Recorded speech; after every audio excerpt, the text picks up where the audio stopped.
I think that most people think that like hacking, I mean, there's still like that idea that hacking involves like buying serious hardware, but most of the time, like you just go to Elon Musk's house with a baseball bat and then make him give you his password. And that's what hacking is. And that's why we're against hacking. That's why we're anti-hack here. Yeah, because that's wrong. It's against the law. You shouldn't do that. We don't endorse crimes here. We are just going to report on them by interviewing people who've done crime. Yeah. We need to get inside their mind. So we have to understand them. So we can defeat them. Extremely maybe we can ask Maya about criminal psychology. Yes. And how she can be defeated. Hello, everyone. Welcome to Red Planet. This is a show where we talk about how to make the world a better place and also crime. What? Crime. So, before we get to crime, Mule, what's the most base thing you did this week? Well, thanks for asking, Sophie. The most base thing that I did this week was I presented the state of housing to a branch of Unite, which is a trade union in the UK. It's kind of like one of the bigger trade unions. And it was pretty cool. You know, it was mostly a room of just like older white people, but you know, they were pretty interested to hear about like what the tenants union is doing and how they could support the tenants union if we want to support them, and how, you know, there needs to be, and it's great, actually. It was really good because there was a lot of talk about how one of the main things that most people are thinking of nowadays is how there's so many things going wrong, and that's why every single union needs to come together. You know, if you know where that's going. Maybe they can form some kind of council or something. Yeah, like a council. We're together. What was the Russian word for that again? Yeah, I can't remember. I don't know. I don't speak Russian. Yeah, because I'm a patriot. I would never dream of speaking Russian. What a hateful language. It's not actually. No offense to any Russians listening. Yeah, so we did that, and that was really good. And yeah, it was kind of just like in terms of, you know, when I was talking to people about what was going on, a lot of people were empathizing with what was going on. A lot of people were saying, yeah, we should be asking for, you know, the government to be putting a freeze on rent, and we should be asking the government to be, you know, stopping evictions and stuff. But it's very unlikely that the government will do that. So we should just endeavor to help tenants as things go. You know, so pretty good, pretty progressive, pretty nice. It's nice to be reminded that like not all old white people are horrific pieces of shit bigots. They also seem to show support for my I put something forward as well later after I did my presentation about sort of really being aware of asylum seekers rights in this country right now. You know, abolish the Home Office. They're basically just the British version of ICE, and everyone seemed to agree. So again, you know, just a nice sort of reinforcing that, like, you know, most people know what's going on. You know, it was nice.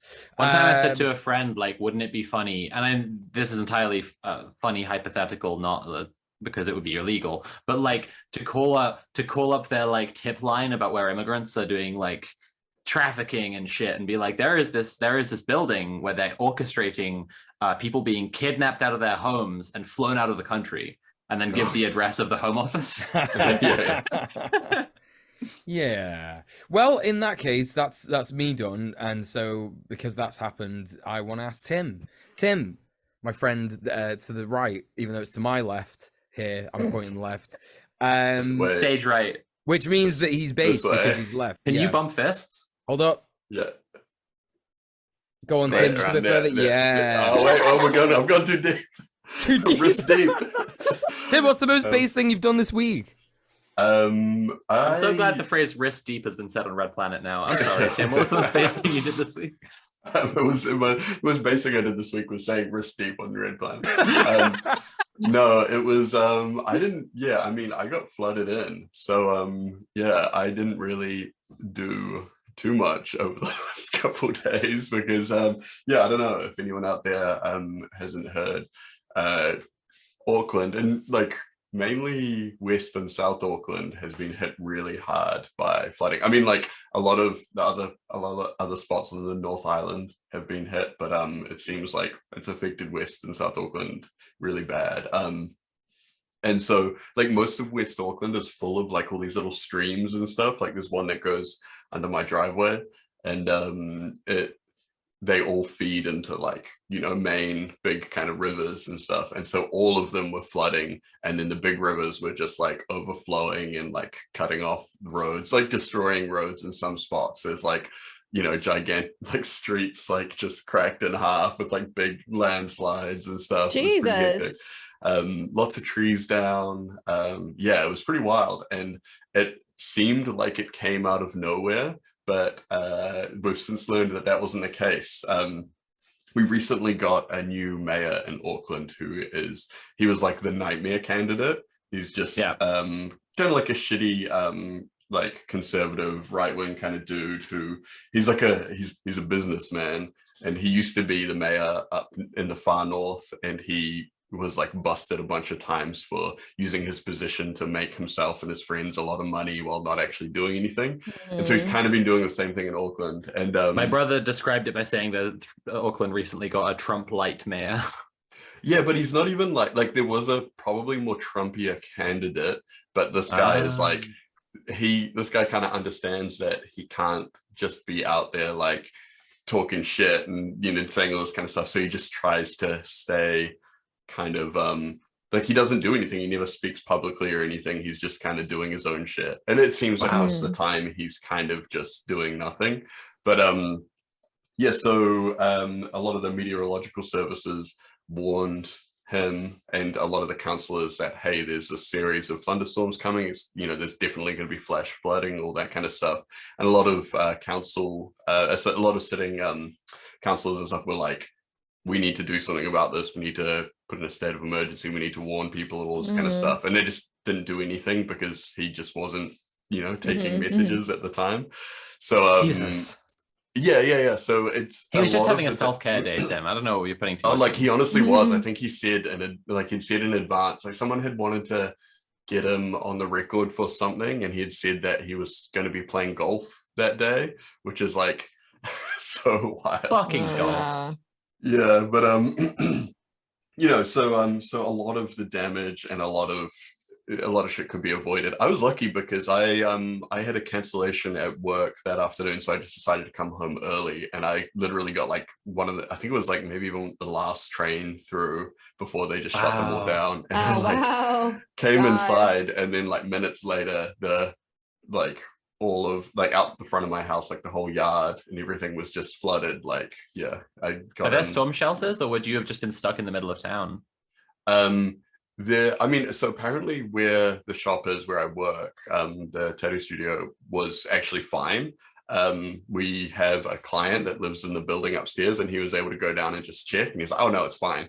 So I mean, like it would be a first for me, but it wouldn't be the first time someone has slept on the couch at the shop. So, you know, but there have been emergency centers set up around the place, but just because of the inaction from the council, because of the mayor, a lot of that stuff didn't get set up until a little bit later. So that's what I did this weekend. Anyway, Sophie, what did you do this week? Well, what was the most base thing you did this week?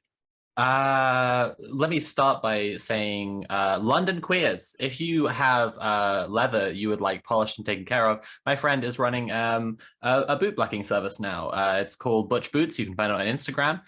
She's really cool, and she polished my boots and gave them a mirror shine. It was really good. The most base thing I did this week was give a shout out to my friend's small community business. I was actually like, I've been mentioning this on previous weeks, but there's like my friends who live in a warehouse have been having like a big landlord trouble. She's one of them, and I've been kind of trying to support them through that. And the landlord was saying that they were going to show up and like try to evict them yesterday. And after like involving the LRU, the London Renters Union, and like they drafted some letters, and Nat and I helped with that. And yeah, and the landlord just didn't show, basically, because they realized that it was fucking serious, and like that the tenants were not taking their bullshit. So I don't want to say that's resolved, but like, yeah, giving everyone an update on that. More support for them has been probably the most base thing I did this week. And I don't know, I was chatting with my friend who's doing this boot blacking thing about like, I think she watched a documentary about someone who was doing kind of like something that was earning money, but it wasn't a capitalistic business, and you wouldn't call it like a non-profit either. It was like the thing that they were doing was like getting resources into their community, who were all like radical people doing like stuff to like bolster their community and help each other. So like we feel very strongly that like what she's doing is kind of like that, you know, it's part of their like little ecosystem of rebel queers living out in the warehouse district. Yeah, I think probably supporting them is the most base thing I did. But what I would say is, I know you said, oh, it doesn't sound like it's resolved, but like over the last year of doing stuff with the tenants union, and I think this goes for everything, not just landlord disputes and tenants and stuff. But if you don't count the little victories as at least victories, you get burnt out pretty fast.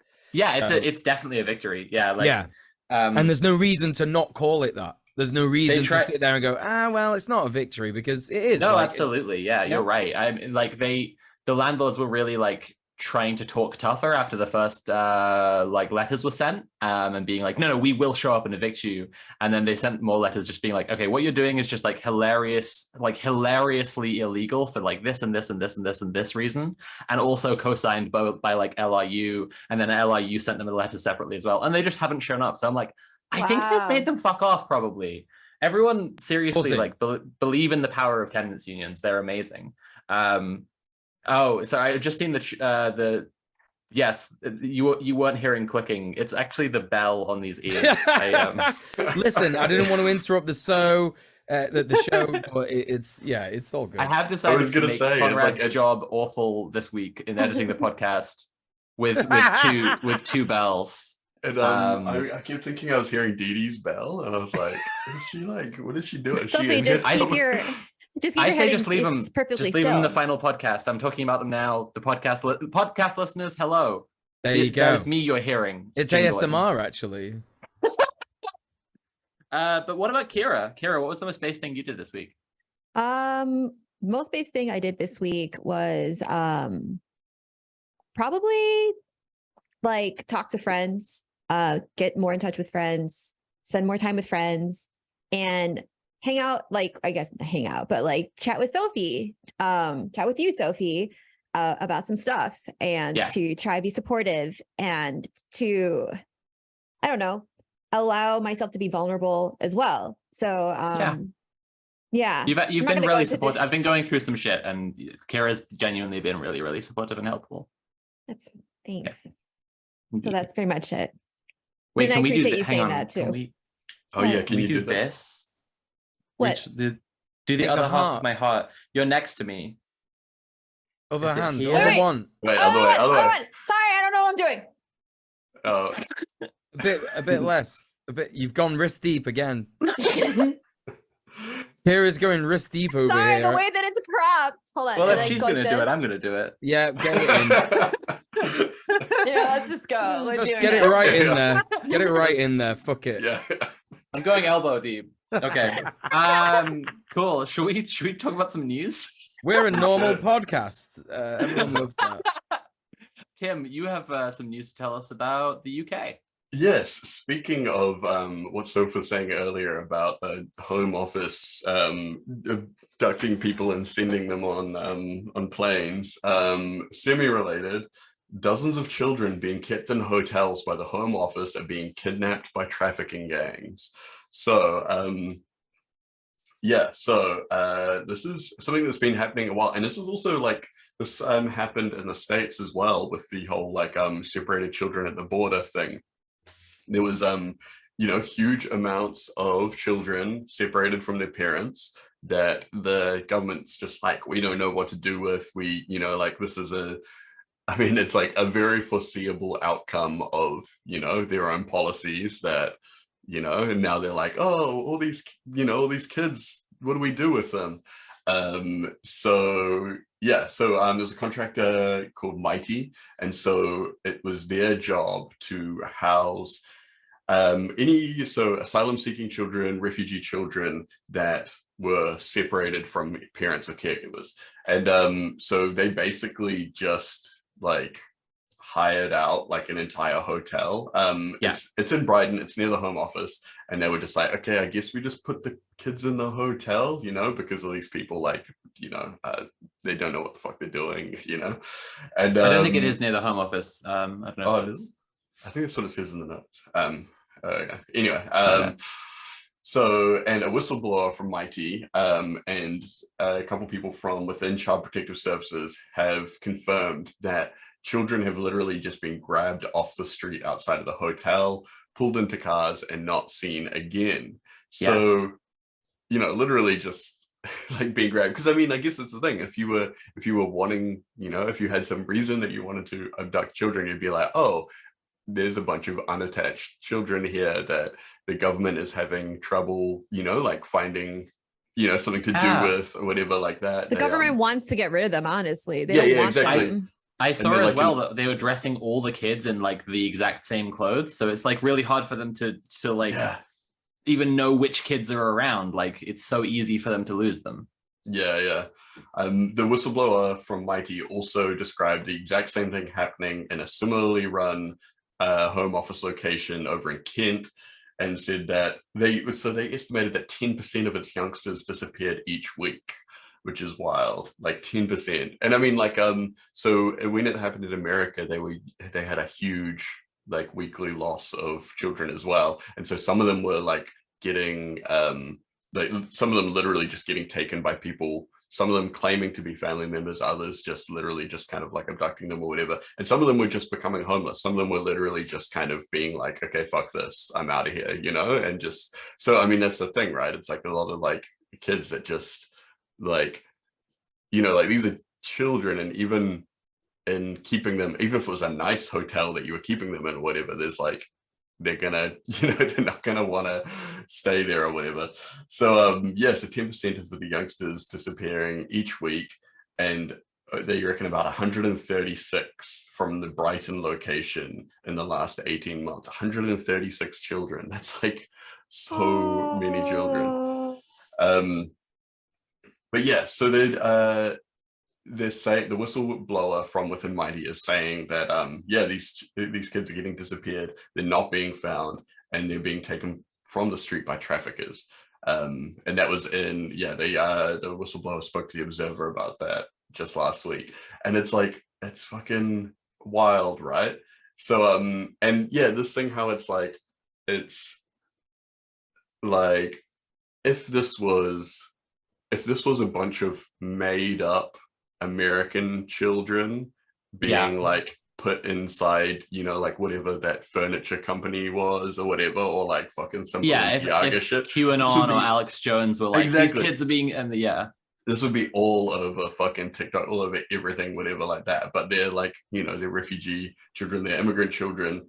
And it's just like, and it's like, you have to rely on like, like whistleblowers and kind of like investigative reporters and stuff to even like read a handful of words about it.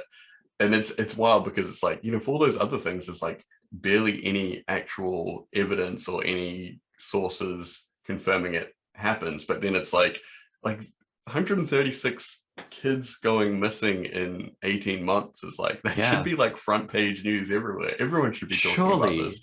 And not even just in the UK, like this should be a huge fucking deal. Exactly, and it's like, that should, and then they should be looking at, okay, like, why did this happen? How is this happening? What kind of policies lead to this happening? All this kind of shit. But it's like, I guess scrutiny kind of, like when you start kind of pulling that thread or whatever, like the finger points back at Westminster and stuff. So, I wonder how many won't you think of the children TERFs are concerned about this? Exactly, right? Like, I mean, I'm sure they're, like, I'm sure as soon as they find out about it, they'll turn to that instead of like the really, the important work that they're doing online.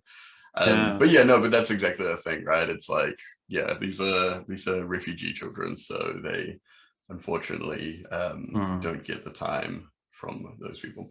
Anyway, so that's really fucking horrific. And it's like, anyway.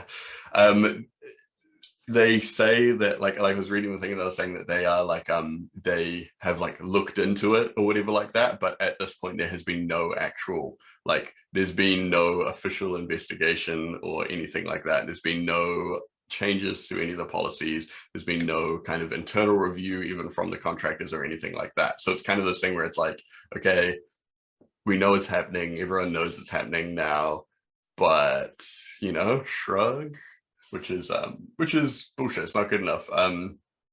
Yeah, it really compounds that there's like the imperialist order and there's people within the imperial core, and like one of the biggest disparities in the world, if not the biggest disparity, is like how people in the imperial core are treated like people and people outside are not, just not, right? Yeah, absolutely. Yeah, and it's the same thing as like the kids in cages kind of stuff in America, where it's just like, it's like this thing. It's like if you talk about like, like hypothetical fucking blonde children getting abducted from the Target parking lot, everyone like cares. But if you talk about like, just a South American child getting taken, even like if you see photos of it, you see videos of it, you see it like, like you see it in front of your own eyes, and then all of a sudden people start coming up with excuses. It's like you can find an excuse, like they can justify it somehow, and it's not justifiable. It's absolutely not. But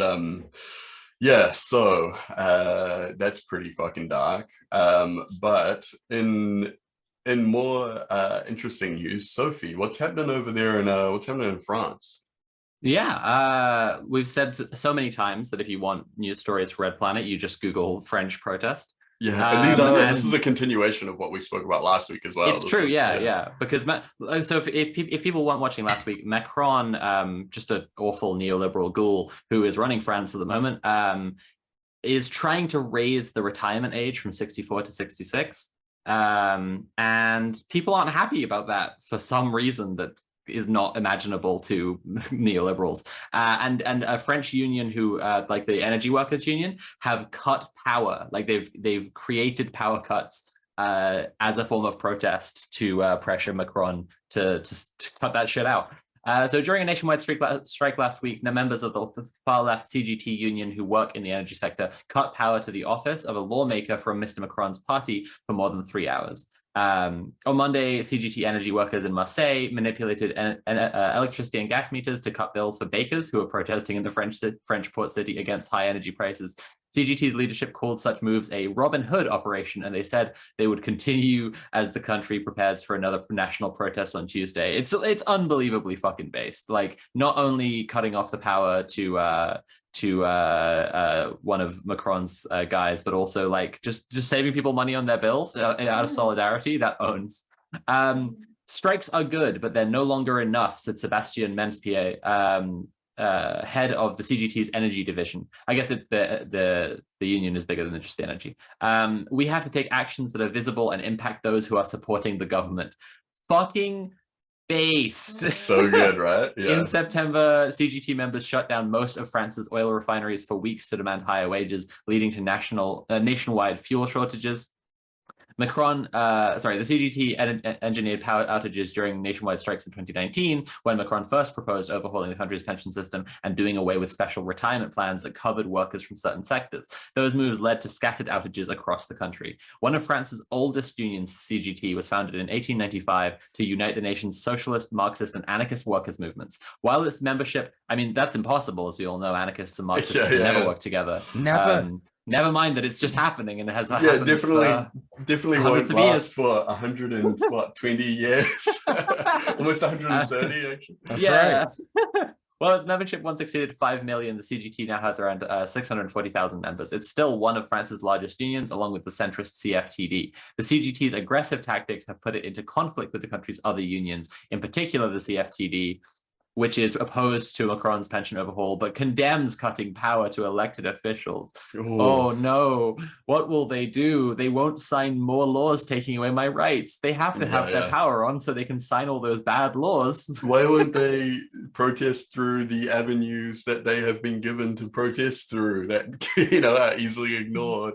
Just reach across the aisle. Don't do anything that actually affects anything ever. No. Like, why won't they put their letters of protest directly into the paper shredder?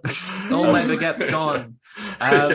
So I mean, that's fucking based as hell. And as the union leaders said, they're like, it's gonna carry on. So this is gonna be one to keep an eye on from last week, and I'm sure it's going to be in future weeks as well. But speaking of updating stories that we've been covering and we'll probably continue to cover, Mule, you want to tell us about Atlanta? Yeah. So last week we spoke about the activist who was murdered by the cops in Cop City. I can't remember if it was the FBI or the police or the sheriffs or whatever, but it's cops, whatever it is. So yeah, what they've decided to do now, you know, to sort of justify this killing, and also more activists, is charge them with Georgia's rarely used 2017 domestic terrorism law. Yeah, this is what we were talking about, like right at the end of what we were talking about Cop City last time, about how they'd arrested a bunch of people and they'd charged them with domestic terrorism, which I don't think had ever been used for, like, you know, like environmental protesters in, well, like under this specific law or whatever. Yeah, sure. So basically, apparently there are 20 arrest warrants, and apparently someone has done a review of them, and it shows that none of those arrested and slapped with terrorism charges are accused of seriously actually injuring anyone. So again, this is just, it's, you know, laws like this, it's all for show, and it's very obvious that the state will just put whatever legislation it wants down in order to suppress, you know, any kind of working class leftist movement. You know, it's just horrific. Like, you know, there's no other way to put it than calling it fascism, because that's what it is. Last time we were talking about how so one of the big kind of like the people involved with you know, like the funding of this Cop City thing was a guy that ran a newspaper. I can't remember what it's called, but it's like, you know, it's like the big Georgia newspaper, or the big Atlanta newspaper, and he had at some point his newspaper had switched from referring to them as protesters to terrorists, but like with no kind of like, you know, like no specific incidences of terrorism. There's been like vandalism and stuff, but there's been no, like, you know, like there hasn't been any acts of terror, and terror is like a defined thing in American law sort of thing. But like so it's kind of like the thing, it's like they've started in the media to convince people that they're terrorists or whatever, so then they can arrest them and be like, oh yeah, no, we got some of the terrorists or whatever. But yeah, I think this story is talking also about how, like, it's you know, like what Mule was just saying, how it's like, it's not necessarily because they know the charges will stick, but they're also kind of like a deterrent, you know, like it's like in the future they'll be like, oh man, last time I went out and protested, they, you know, they called me a terrorist and I had to pay bail and I had to do this shit or whatever, you know. So yeah. I think it's important for everyone to sort of, I guess, be aware that, you know, the word terrorist, it you know, obviously became very popular in neoliberal imperialist politics in, like, you know, 2001 after September 11th. But it was always something that, you know, the state would use as a descriptor to be like the bad guys. Like, you know, if you don't like, we don't like these guys and they're trying to hurt you, we promise they're definitely not fighting for your right to do things, but, you know, by also muddying the water and, you know, calling legit fascist groups terrorists as well. That's, you know, that's kind of how they use this whole smokescreen in order to, you know, terrorism is a word that throws ideology entirely out of the window. And like, as we commented on before, the like, it's thought terminating. And as we commented on before, the expansion of the Department of Homeland Security, the NSA, all that shit, like who they listed as number one, like enemy number one after 9/11 was environmental activists. They immediately were like, we got all these powers, now let's get rid of every environmental activist. Well, yeah, that kind of like ties into what we've got in the notes here about so this terror law was passed in response to the Dylan Roof shooting, where so it was, you know, like a white supremacist mass shooter that targeted black churchgoers, and so they were like, oh shit, we need a new law to expand the definition of domestic terrorism so that we can say, like, you know, like this guy was a terrorist and we can charge him as such or whatever. But then, you know, there's been a million like mass shootings since then or whatever, but like why is this law being used to target people sitting in trees and Right. you know, like people camping out, and so that's like how this shit goes, you know. And so that's why I think we always have to be really careful when we you know, like you get a lot of people that will put pressure on the government to deal with you know, to deal with like white supremacists and stuff like that, where it's kind of like you have to be worried about like any tool that you give to the state is a tool that can be used against you, you know? Yeah. So and which is especially tools that are being used to deal with like the worst people, like people no one would defend from those tools being applied, right? Like this is why torture was such an important discourse in the 2000s, because it was just like, if we accept that it's okay to torture terrorists, then the definition of terrorist is whoever it's okay to torture. Like, right. And I mean, this has happened time and time again, you know, like it's not just with the terrorism stuff, but it's also kind of like what happened with like Foster and Sister, where they're like, oh, you know, like this is a law to stop child sex trafficking, like if you oppose this, that's, you know, that's who you're defending. And then you know, and then all of a sudden it's like that's not what that law is doing. The people for which everything is permitted, and if you get added into that group, then everything is permitted to be used against you. Can I say something? Of course you can. Of course, sweetie. This is one of the reasons I really like Star Trek Deep Space Nine and the character Keanu Reeves. One of the many reasons. The character Keanu Reeves, because she self-identifies as a terrorist. And now that granted, this show was made before 9/11. I don't know if we could ever get away with it now. I don't know if anyone could ever make it now, really successfully. But I really like how it nowadays. I really like how like that completely like how she like proudly wears the badge of terrorist, and how that she's very clearly like there's a lot of moral ambiguity with her character, but overall she's largely considered a good person. So I think it's just it's really interesting. I like how it muddies the waters. There's a whole with regards terrorist to the term faction. terrorist. Who like multiple, like 5 different like Starfleet characters defect to join the terrorists because they think they're morally correct. Let's save this for the watch party. Let's just watch in the server later. Okay. All right. Anyway, Mule, was there more notes? Just to tie this up, really. You know, for example, to kind of you know, reinforce what we're saying here about the state just making up whatever it wants in order to, you know, punish people fighting against it. The warrant following the raid on Cop City on December 13 justifies a domestic terrorism charge by stating that the activist affirmed their cooperation with Defend the Atlanta Forest by occupying a treehouse while wearing a gas mask and camouflage clothing. So it's like you got the label on your record for the rest of your life now, terrorist, for sitting in a tree with a gas mask and camouflage on. And by the way, you need that gas mask on because the cops are throwing fucking tear gas at you, trying to, you know, and you can't really run away. Tree. Yeah, exactly.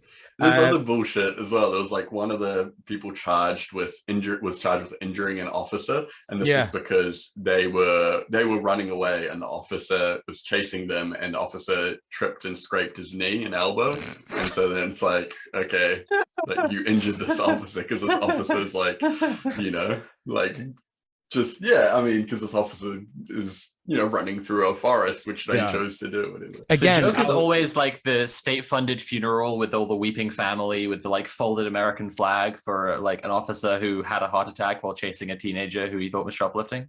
Like again, it's like I'll say what I said last night in the watch party. You know, my stepdad is an ex-copper. And I was asking him just for a laugh. I just thought I'll ask him about the law and see what he knows. And because my mum was being like, "Don't get that shirt. It's got the F word on it. Like fuck, right?" And he was like, "Oh yeah, that's a public order offense. You could get arrested." And I was like, "But that's bizarre. Like it's just a word. I don't understand." And he's like, "Well, it depends on the context." And then eventually he was like, "Well, and also if you're nice to the policeman, he'll probably let you go." And I was like. You just have no like obligation as a police officer to do anything right. It's like it depends what you look like, depends how I feel about you. Do you know what I mean? It's just so fucking obvious. And he is deep in the matrix. He legitimately thinks that like that power was given to him because he is able to control that better than your average human. So he's not an ex-cop. Like he's just an ex-cop. Yeah, he's literally still a cop in his mind. Do you know what I mean? Like he thinks he's Yeah. He's a fucking Well, Terminator. he's always been like that as well. Like even before he was a cop, like being a cop was perfect for him. He was a piece of Oh, shit. that is a difficult person to be Yeah. around. I'm sure. Not getting into it too much, but like, you know, that's just an example of like, you know, if you don't believe it, like real people who go and be coppers think like this, and the state enables them to do that, and they just say whatever the fuck they want and do whatever the fuck they want. Anyway, next up, we got a story, and beautiful, sweet Kira is going to fill us in about Ty Nichols. Speaking of Tyre- cops, This is a dark one. Yeah. Tyree Nichols. Tyree Nichols. Tyree Nichols. Tyree, yeah. sorry. Yeah, this is a really difficult one. We talked about this at length on my stream. So we're not going to be able to get into it very much, but I'm sure a lot of you have heard about it. Tyree Nichols was beaten to death by 5 police officers. These 5 police officers were described. They're part of a squad that's called the Scorpion Unit. Which is like, what the fuck? Like, It's first of all, if you're calling yourself the Scorpion Unit, let's all these just, guys like, are 13 years old. they're all like they're just a warp squad. It's just like disgusting. And apparently the Scorpion Unit is supposed to be doing stuff with like community outreach, et cetera, et cetera. But these guys were well known by like people in the community, as well as the other cops, like, you know, other cops, but Scorpion Unit specifically as well, known to be just like horrific people, just violent as fuck. And they have been, there's many times that people have like reported this squad and to multiple, not just the police, but to like other government agencies to be able to like do something about it, and nothing was done. So they killed Tyree Nichols, who was like 100 yards or something from his house. They beat him to death over 3 minutes, treating him like what the attorney for the family describes as using him like a human pinata. Absolutely horrifically murdering this man, and he died 3 days later in the hospital. His family, if you see his mother, it's just yeah. I feel Really like it's almost inappropriate for me to talk about this as if it's like news, because I do think this is so horrific that like I forgive me if I'm having a hard time talking about this. It's really bad. Horrible. He was yelling out for his mother. Yeah. When he was within a few blocks of his house. They pulled him over for what they claim is a traffic violation. But even the chief of police, who, by the way, fuck her. Don't let any of these motherfuckers get away with trying to play, oh, I never knew, ooh, woo, how could I have known? Oh, well, like, no. This same police chief, by the way, said that none of this is a calling card for violence or destruction of property or any of that shit. Like, just these people are the fucking enemy. Capitalist recuperation will affect all the shit, including the Black woman police chief who is trying to play off this whole thing like this is just an oopsie daisies bad apple situation. I have like so many thoughts on this that I know we don't have enough time to talk about it, but just know that the body cam footage was released on Friday. And a lot of people I haven't seen it personally. I don't really need to see it personally. I don't feel like I've read descriptions of it. It's just, I have thoughts on that. I'm sure a lot of you do as well about like the circulation of such materials, but I'm trying to just talk about the news. So this is not an opinion piece. I'm just trying to describe the news. That's what happened. I do know. And oh, by the way, it should be known that the 5 police officers being charged are all Black men. And so that's you see kind of some of the brainworms that's occurring when, some liberals talk about this or far right people talk about this incident, how quickly they're willing to throw these men under the bus, as opposed to say your Chauvins and et cetera, like white police officers. It's notable for me personally, I'm sure for many of you, to see how quickly the courts and how quickly the police department are acting upon this within like literally, I think, 5 days from Tyree Nichols' death. Charged him with murder, didn't they? I think they fired them or something, or within like a few days after that, charged him with murder. And then and you see like the DA standing up and being like, "These men are murderers." It's like, yeah, it's wild, and it's like fucking interesting. No Subs is saying in the chat that the only reason they released the body cam footage is because they found out there was public footage from the nearby pole. There was like a pole Right. nearby with a camera on it. Yeah. And so That's the only footage I've that ever kind of, seen. So yeah, it's and horrible. that's and it's wild when we had like, you know, like Joe Biden, and we had like, you know, other agencies like the local police department making statements before the footage came out saying that this is horrific footage, that this is, you know, you're going to see like some terrible shit in this, which is like fucking wild, because it's like, damn, like, do you guys know anyone that could help with that? Do you guys know, you know, like, it's like you got the police department, you got the 100%, fucking, you got the president of America, like being like, this is so fucked up. Like, oh, I wish there was something we could do. It's like, they're not going to do anything because we're all like, looking for the person who did this. Exactly. It's like, you know, it's like, that's them. Like, it's like, you know, like this is their system. This is, you know, like addressing the actual causes would mean like abolition, you know, it's like, that's the only way out of it. Yeah. And like all the stuff as well is like, there's like with the, kind of like, I guess like the racial aspect of it, there's like people out there that are just completely missing the point on it, you know, like, and it's like, yeah, you know, and then you get like, you know, you get even like the people on the right seeing like, being like, oh, see, so when black people do it, you know, it's like, you know, like it's getting like underreported or some shit like that, and it's just like you fucking, like, what is going on in your skull? Like, it's not even true. You know? It's like this happened. This happened a few weeks ago when we're already like taking these men to court.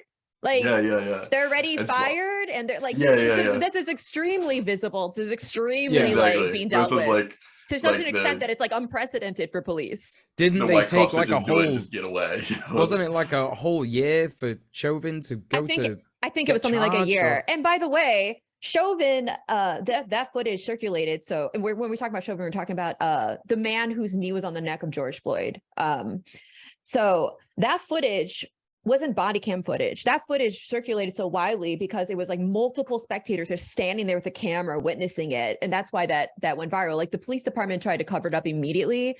There's like, you can hear them like, there's a lot of paper trails to back up what I'm saying. I just don't have the resources. Goes in like what we were saying with like Cop City, how it's like, you know, they're saying no body cam footage like exists of it and shit like that. I bet if there was like some kind of, you know, like public footage or something like that filmed on thing, I reckon like body cam footage would show up real fucking quick, you know? It's I bet until that poll footage came out, there was, you know.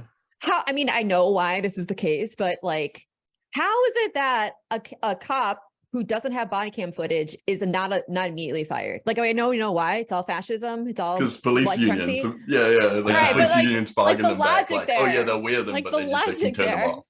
Yeah. Anyways, it's fucking wild, right? Yeah, so there's a lot of people protesting right now, a lot of anger, understandably. I'm trying to think if there's anything else to say about this very briefly. Let me just say this. Tyree Nichols was a father of a 4-year-old. He was described as affable. He's an accomplished skateboarder. There's video of him skateboarding that a lot of people are circulating instead of like the video of him being murdered, which I think is probably a really good, you know, it's still really, really horrific to see such a, just the life in somebody that was just snuffed out by the state. For what? For fucking what?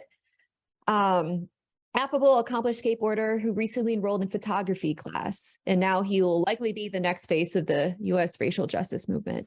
Yeah, it's wild because it's like when I first saw the story, you know, like a lot of the, you know, it's like they're doing the classic thing where it's like this guy gets killed by the cops, and all the photos that are coming up from him are like, you know, like him kind of like looking staunch in a hoodie or whatever like that. But then if you actually just look at photos of him, or like, you know, you just Google him or whatever, there's like photos of him like, you know, dressed up really nice and like formal wear. There's like, you know, but a lot of the photos of him, he's just chilling, you know, he looks like a really like a chill dude. Like he doesn't look, you know, it's like maybe there's like one photo of him like, you know, like in a hoodie looking tough or whatever like that, but everyone's got like a photo like that, you know. And it's like, of all the, you know, like there's photos of him like just chill, just skating, hanging out, laughing, smiling, all this kind of shit like that. And it's like, yeah, it's just, I don't know, it's just one of those things, right? It's like they, you know, like I always think of that Zach Fox tweet where he talks about like, you know, like they a white dude kills his whole family, and they fucking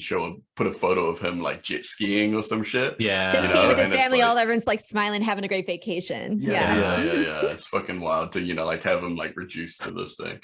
But anyway, would you be shocked if I told you the next news story is also about the police? Well, one last thing about this story. Please. I can't fully substantiate this. I've only seen screenshots, but apparently there's been a lot of evidence that there was a white police officer involved in this, just not substantial footage of him. Oh. And why is he not being discussed here? Like they could see like in multiple shots, like a white arm, like extending. So Right. I did see Anyways. like people talking about like saying like, oh yeah, this guy is the one that like orchestrated or he told them to do it or whatever like that. And it's like, I mean, I don't like, I feel like that is like hugely speculative, but it's like also it's just like they're all cops, like they're all cops, you know, like yeah, you need to they don't- understand they that don't- all cops are cops. yeah, and yeah, all they cops don't are need a white bastards. cop going like kill that guy or whatever like that. They're all cops, you know. it's like Yeah. a weird form of racism that like black Yeah, men yeah, can yeah. never actually be Yeah. like doing this type of act unless like a white person was like instructing them directly. Like that, like it's it's both racist but also like a complete misunderstanding of like how white supremacy works. Yeah, and like the role that cops function, you know. Anyway, but yeah, we should move along to more stories about cop cops. stuff. Yeah. Yay. So more police officers have quit in the UK in the last month than joined. So this is completely in line with something we've been saying on Red Planet since literally like episode 3 or something. Like we've been saying this for a year, right from the beginning.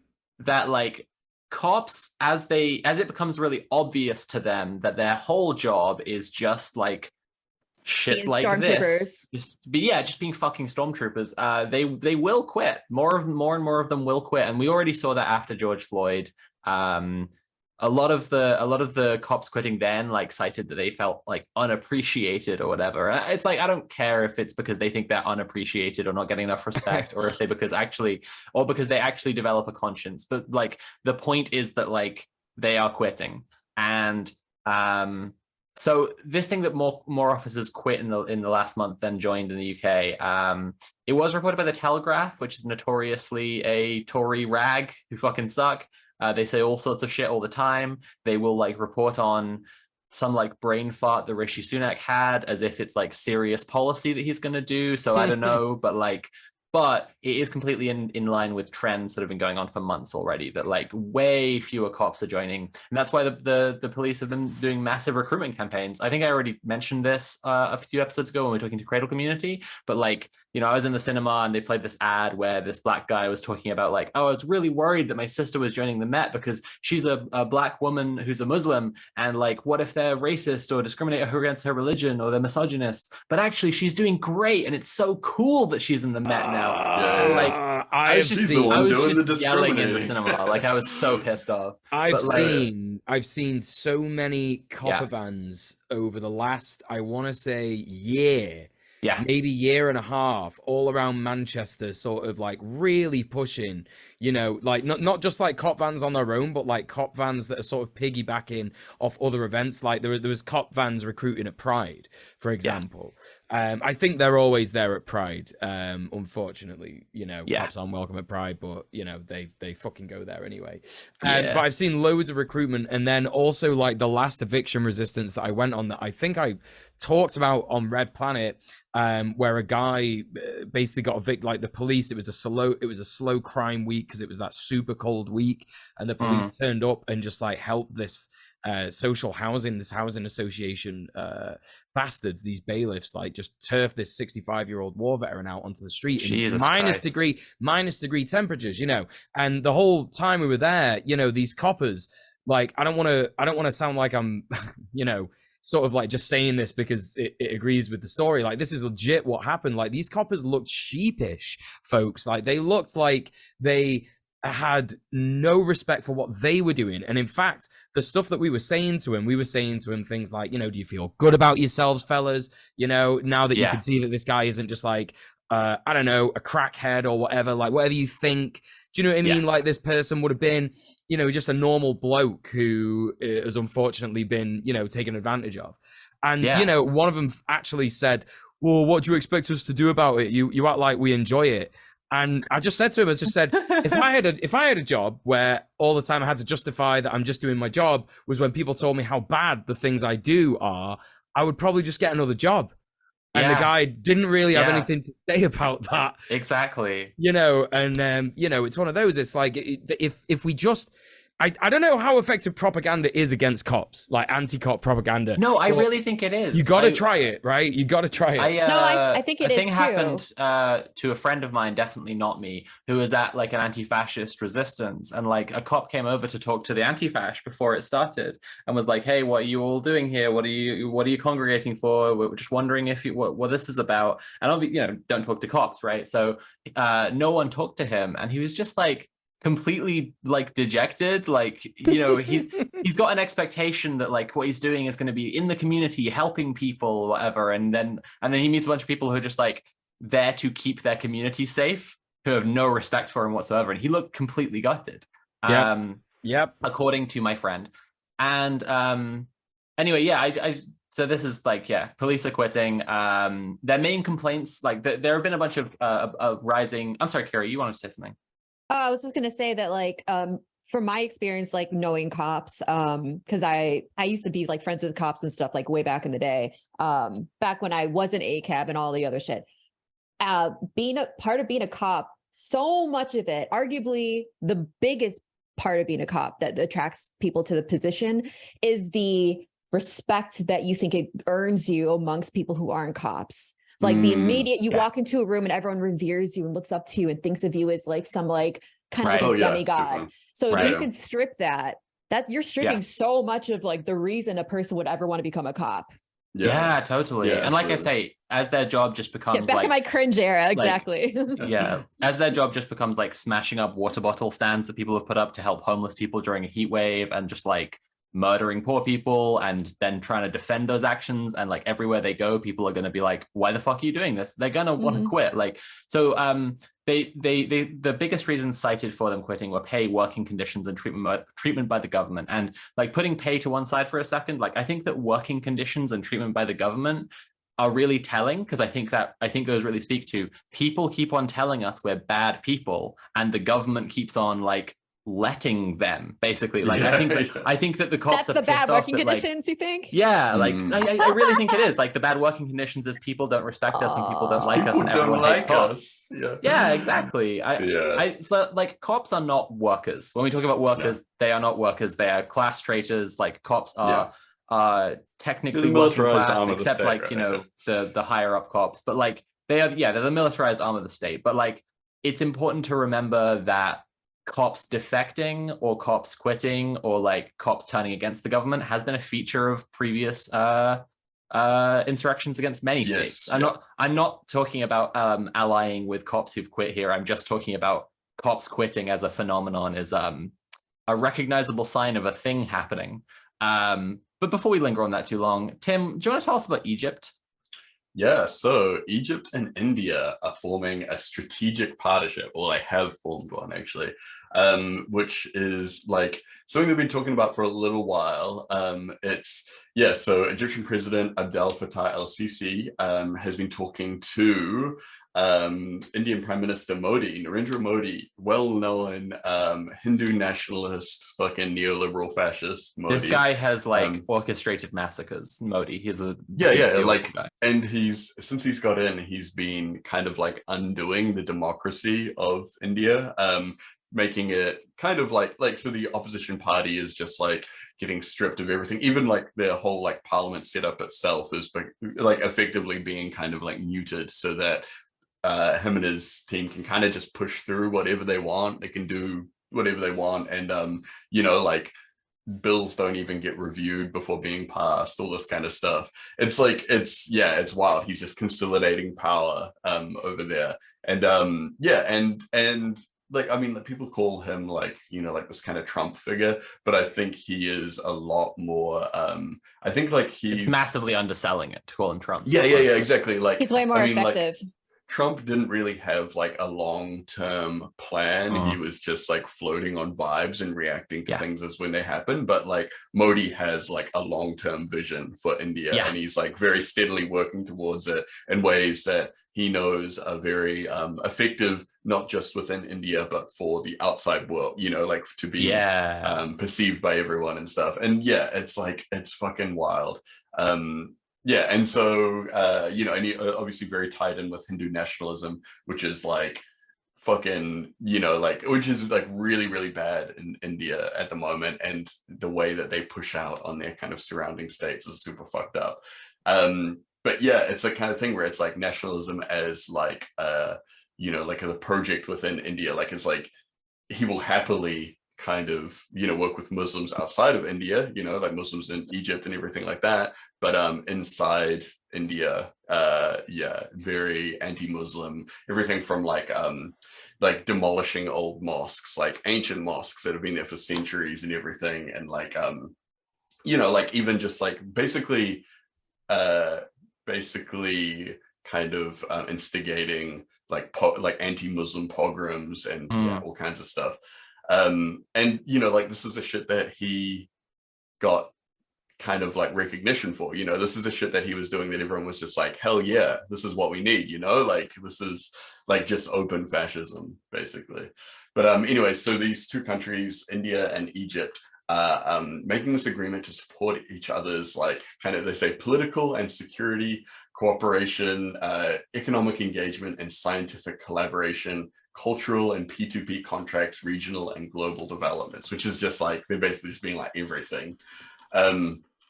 But there's a huge focus of it is in state security against terrorists, or, you know, like radical insurrectionists, they say. So, which is like fucking wild. And they're saying that, you know, like the scope of this arrangement is unlimited, you know, like, which is kind of unsettling when you're talking about security stuff.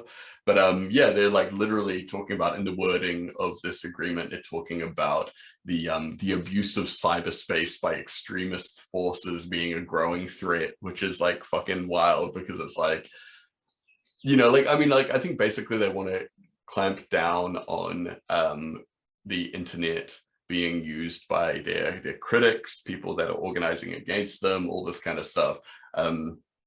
Yeah, like so it seems like an attempt to form a core of power that will primarily make it harder for Indian citizens and Egyptian citizens, I would say, who are unhappy with Modi's Hindu nationalist fascism, to actually organize against his regime, you know, to, yeah, like, it's the kind of thing where it's like, you know, like if you want to be critical of the government, it's often, in a lot of places, it's hard to be openly critical, you know, especially when you're living under like this kind of government or whatever. So people often, you know, they organize online. Online is like, we can probably talk to Maya about this as well, but like there's a thing called the 14 Eyes Agreement, because it's like it's a human rights violation for a state to like surveil its own citizens. Yeah. But like states often get together and just surveil each other's and then report to each other's like law enforcements. Yeah, we have an agreement over here that we're part of. I think it's like the Five Eyes or whatever, like that. Yeah. And it's like a lot of like Commonwealth states or whatever spying on each other, where you know, and yeah, it's fucking, it's so wild. Anyway, so yeah, there's been a lot of protests and strikes in India in the last few years. And so yeah, it's there was so just recently, the biggest one was that big one initiated by the farmers, that became one of the biggest strikes that the world has ever seen. 250 million people, where you know, it was like organized. One of the main organizers was like the Communist Party, you know, and there were like a whole bunch of communist, Marxist and anarchist groups all getting together, and they were like literally saying like, we want, you know, like we want a revolution, like we want communism. Yeah, you know, like whatever that means for them. But yeah, so there is obviously resistance to this, but yeah, it's wild. Modi is like super popular over there, and he is very entrenched in the system, and he's like, you know, working to entrench himself further. So, all right. Yeah. We're running a little bit over. We want to get our guests, but Mule, you want to quickly tell us last thing? I'm going to whiz through this one.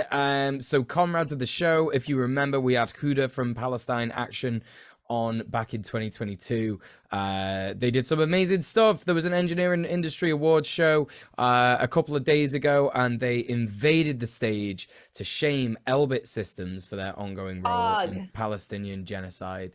Extremely based. Really, really awesome. Can you imagine how cringe it would be to work for a weapons manufacturer and be like, oh, I'm going to go to the awards show tonight. It's going to be great. Going to get an award for designing a bomb that kills millions of people. Oh no, they're pointing out that I designed a bomb that kills millions of people. Fuck, shit. So super base stuff from Palestine Action. Please get involved with Palestine Action if you can. Amazing activists and comrades. And that's a new segment we're going to be doing whenever we can to tell you what people who've been on the show have been up to. So that's our comrades of the show. Also, check out the Patreon, patreon.com/red_planet. I said that if people subscribe to it during the show, I would do a mlem. I think one person just did, according to the Discord. So, and now for the main event, it's time. At the intersection of radical politics and modern technology, we're starting to see forms of protest and crimes that can be described in a technical term as cyberpunk as fuck. And today's guest is a shining example. Maia crimew is a hacker and activist, a hacktivist, if you will, notorious for first for a hack that gained control of over 150,000 security cameras, and now for leaking the TSA no-fly list with just her laptop and her trusty Sprigatito plushie Bingle. Maia is gonna come on and tell us about its experiences with hacktivism, anarchism, and the World Wide Web. Do we have Maia? You Maia, should have me. Yeah. Hi. I have Bingle. Is that right Bingle? Here. Oh my god. Yeah. Oh, I brought Bingle. Bingle onto the show. Holy fucking Bingle. Amazing. Welcome to Red Planet. I'm happy to be here. Awesome. Yeah. How you doing today? I'm good. I was already like listening to music from like this music community I was a part of, and they're currently running the 24-hour listening party stream. So I had to go out from that and come here. So, but yeah. Oh, yeah. Thank you for pulling yourself away from the online rave for us. What you're saying is it better be fucking worth it. Yeah. Yeah, basically.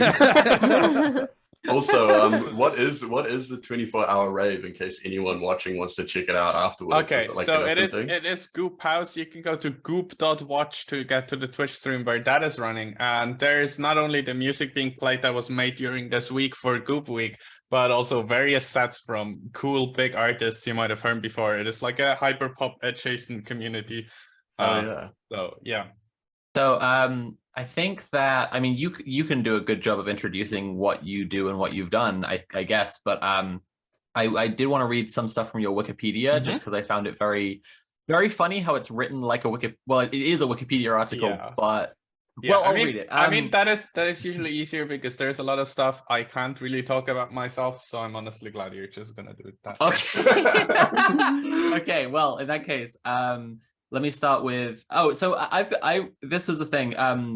Is your name pronounced as crimew? Because exactly, it's a portmanteau of crime and mew, as in the cat noise. So hell yeah. I thought it might be that, but I thought it also might be crime and then a W, like a W for crime. Yeah, anyway, I'm fine with that interpretation. So, so your Wikipedia says in July 2020, crimew posted source code from dozens of companies to a GitLab repository. On August 6, 2020, crimew uploaded more than 20 gigabytes of Intel's proprietary data and source code to Mega. She obtained the data from another hacker who claimed to have breached Intel around May and described it as a first installment, which would be, May 2020, first installment that would be followed by more leaks related to Intel. In January 2021, it was involved in a source code leak from Nissan stating that she acquired the leaked code after learning from an anonymous source about a Bitbucket server that was set up with the default username and password,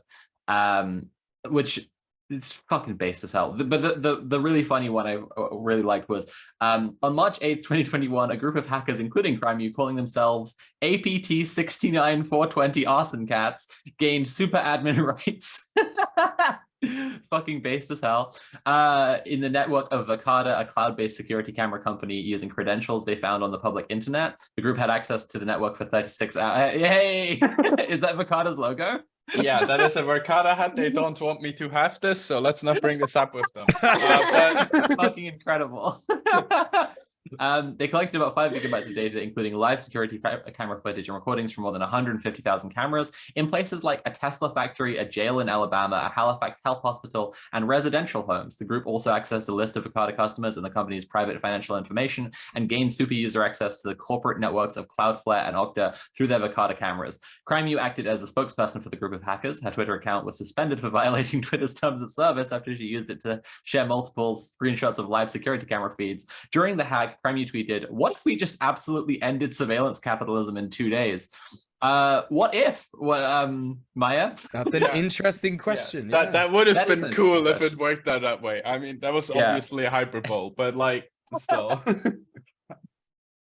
Yeah, we love a little hyperbole while hyping up shit that's about to happen. So. worthwhile hyperbole, might I add. Yeah, I mean, it could have worked out. Who knows? Yeah. So Aim for those the are a couple of stars, your historic hacks, but do you want to tell us a bit about what you've been up to this week, or? So yeah, right. The last few weeks, I don't even know how many weeks it's been at this point. I've been on so many podcasts and so many interviews, I have completely lost track of time. But basically, I feel like this is kind of known to everyone at this point. But I stumbled upon a server of a local regional airline in the US that contained like lots of crew data, access that would have technically allowed me to cancel flights or change flight crew, which obviously the dream of anyone who would want to get their own people on a flight crew for whatever reason. So yeah, and I don't know, I got a little silly with it, and we digged around and what we found, and suddenly we found these like free cool files, nofly.csv, selectd.csv, and also employee information.csv, which is notable at least in some ways. But yeah, basically for testing their system, which checks whether any of their employees are on the no-fly list, which is important because you need to make sure that your janitors in your office are in no way ever connected to terrorism, because that is very important to airline security, I guess. But basically, yeah, they check all their employees against no-fly, and to test the system locally, because there are no automated tests, they had files committed to their code repository, which were copies of the 2019 no-fly list from TSA, redacted to only include names, but still, it's a copy of the no-fly list, which, yeah, for the first time now is accessible to various researchers and journalists. And yeah, that's wild as hell. And you have had you've been in touch with a bunch of journalists over this. I saw you sharing screenshots of you interacting with the Daily Mail, which they did still publish their article on it, but yeah, they somehow. I found their approach interesting. I've let now like for a few years, whenever a big thing happened, and whenever like right-wing racks reach out, I do give them a statement, but absolutely not what they want. I usually like tell them to suck my dick or whatever. Oh yeah. But basically, usually they are just like, we reached out for comment and never received a response, which is obviously bullshit. But the Daily Mail just quoted me from some other article and pretended they never reached out, because like they first reached out, I was like, no, you work for the Daily Mail, fuck you, suck my dick. This is on record, by the way, you're allowed to quote this. And then I got a reply back saying that I only have the best intentions, with a typo. Within like 2 seconds, I got a reply that they only have good intentions, with a typo in it. So I immediately corrected her typo and replied to her again. And after that, I just got ignored. And 5 minutes later, the article was up. So I think they just gave up on getting a statement from me. And also, full of for errors the record, again, right? So like the Daily Heil, the shining bastion of journalism as ever. Yeah, for the record, I don't give a shit about typos. Like I typo like every other sentence. It's just really funny when you pretend to be a really good journalist and stuff, and then also typo things. Yeah, I don't know. Like I don't care about formal writing at all. I write back to journalists in all lowercase. I don't. That's the thing. That's the thing about the journalists at the Daily Mail. They're never actually trained to be journalists, because what they're doing is they're training to be politicians. Yeah, I mean, yeah. True, actually true. Speaking of politicians, Maya, so what you've done with the no-fly list this week, that's one extremely cyberpunk event that we're witnessing. Maybe it's heralding a new cyberpunk era of crimes that we're moving into. The other main event being the assassination of Shinzo Abe with a homemade shotgun. Do you have feelings about Shinzo Abe? Do you have a feeling about the cyberpunk world that you're launching us into with your actions? Will you take responsibility for the cyberpunk future? I feel like I partially have to take responsibility in a way for like the rebirth of hacktivism. I don't want to brag about this, but like it's kind of weird how like well it lines up with me kind of bringing back hacktivism and leaktivism, and I'm glad about that because like it is like pretty much exactly a decade after everyone got fucking arrested for doing shit way back when Anonymous was still relevant. That is a bold statement, I know. But like, I'm not to say that they can't get relevant again. But like, I'm just glad that we're bringing hacktivism back big time, and especially that this time we somehow have a good public image, which I'm still surprised by my ability to do communications. But well, I'm glad I get to do that somehow. So amazing. So yeah, like I mean, I think like what Soph was saying about this kind of like rise of this kind of like, you know, like this cyberpunk kind of thing where it's like, you know, all the stuff that we read these like little, you know, like whatever William Gibson short stories about in like the early 90s, like this is literally just what's happening now, like perhaps you mean all those stories that were set in 2023? Yeah, exactly. Yeah, right. Yeah. Or like some of them sit in like just the year 2000 and we're just like, what the fuck? You know, like, yeah, wasn't it recently like Roy Batty's birthday or some shit? Like just weird shit like that. Anyway, so yeah, and I mean obviously like surveillance capitalism is like a huge thing. Like that's, I mean, we've talked about it a bit on stream here about how it's like, you know, like probably one of, I like personally, I think that it's probably one of the biggest issues that people should be kind of grappling with at the moment. But yeah, I don't know, like, I'm not sure about how much, like, how would you explain surveillance capitalism to just like a layman, like someone that is unfamiliar with the concept? I feel like at the end of the day, with like the main scary thing about surveillance capitalism is that we're being sold the idea that paying to surveil ourselves is somehow cool. At the end of the day, you pay to get yourself surveilled by, like for example, if you get a Ring camera from Amazon, our lovely little startup company, and put it on your front door now. Yeah. You put that, and especially with Ring cameras at your front door, those are automatically shared with your police in the US. If you are in the US and you own a Ring camera, like please fucking smash that thing. Like your cops can access that without your consent. And in the UK as well, I've known cases. I'm pretty sure the UK also has partnerships, just less than the US. I'm pretty sure in the US they like it's pretty much warrantless at this point, where it's just automatically shared if something happens in your neighborhood, and it's obviously all in the service of neighborhood safety. But the problem with that is that your neighbors falling for this idea of self-surveillance also gets you surveilled. You're being like the problem with self-surveillance is that you're not making it isn't just for yourself, but for your community and for your family, or just for the people around you. And that's what's fucked up about it, is that you are putting so many people at risk for a tiny bit of convenience. Especially so much of like the smart tech that surveils you doesn't solve a problem you couldn't solve in other ways. And I'm not even like objecting to like smart things as a whole thing. Like you can have like open source home automation, and it's cool as hell. Like home automation is rad.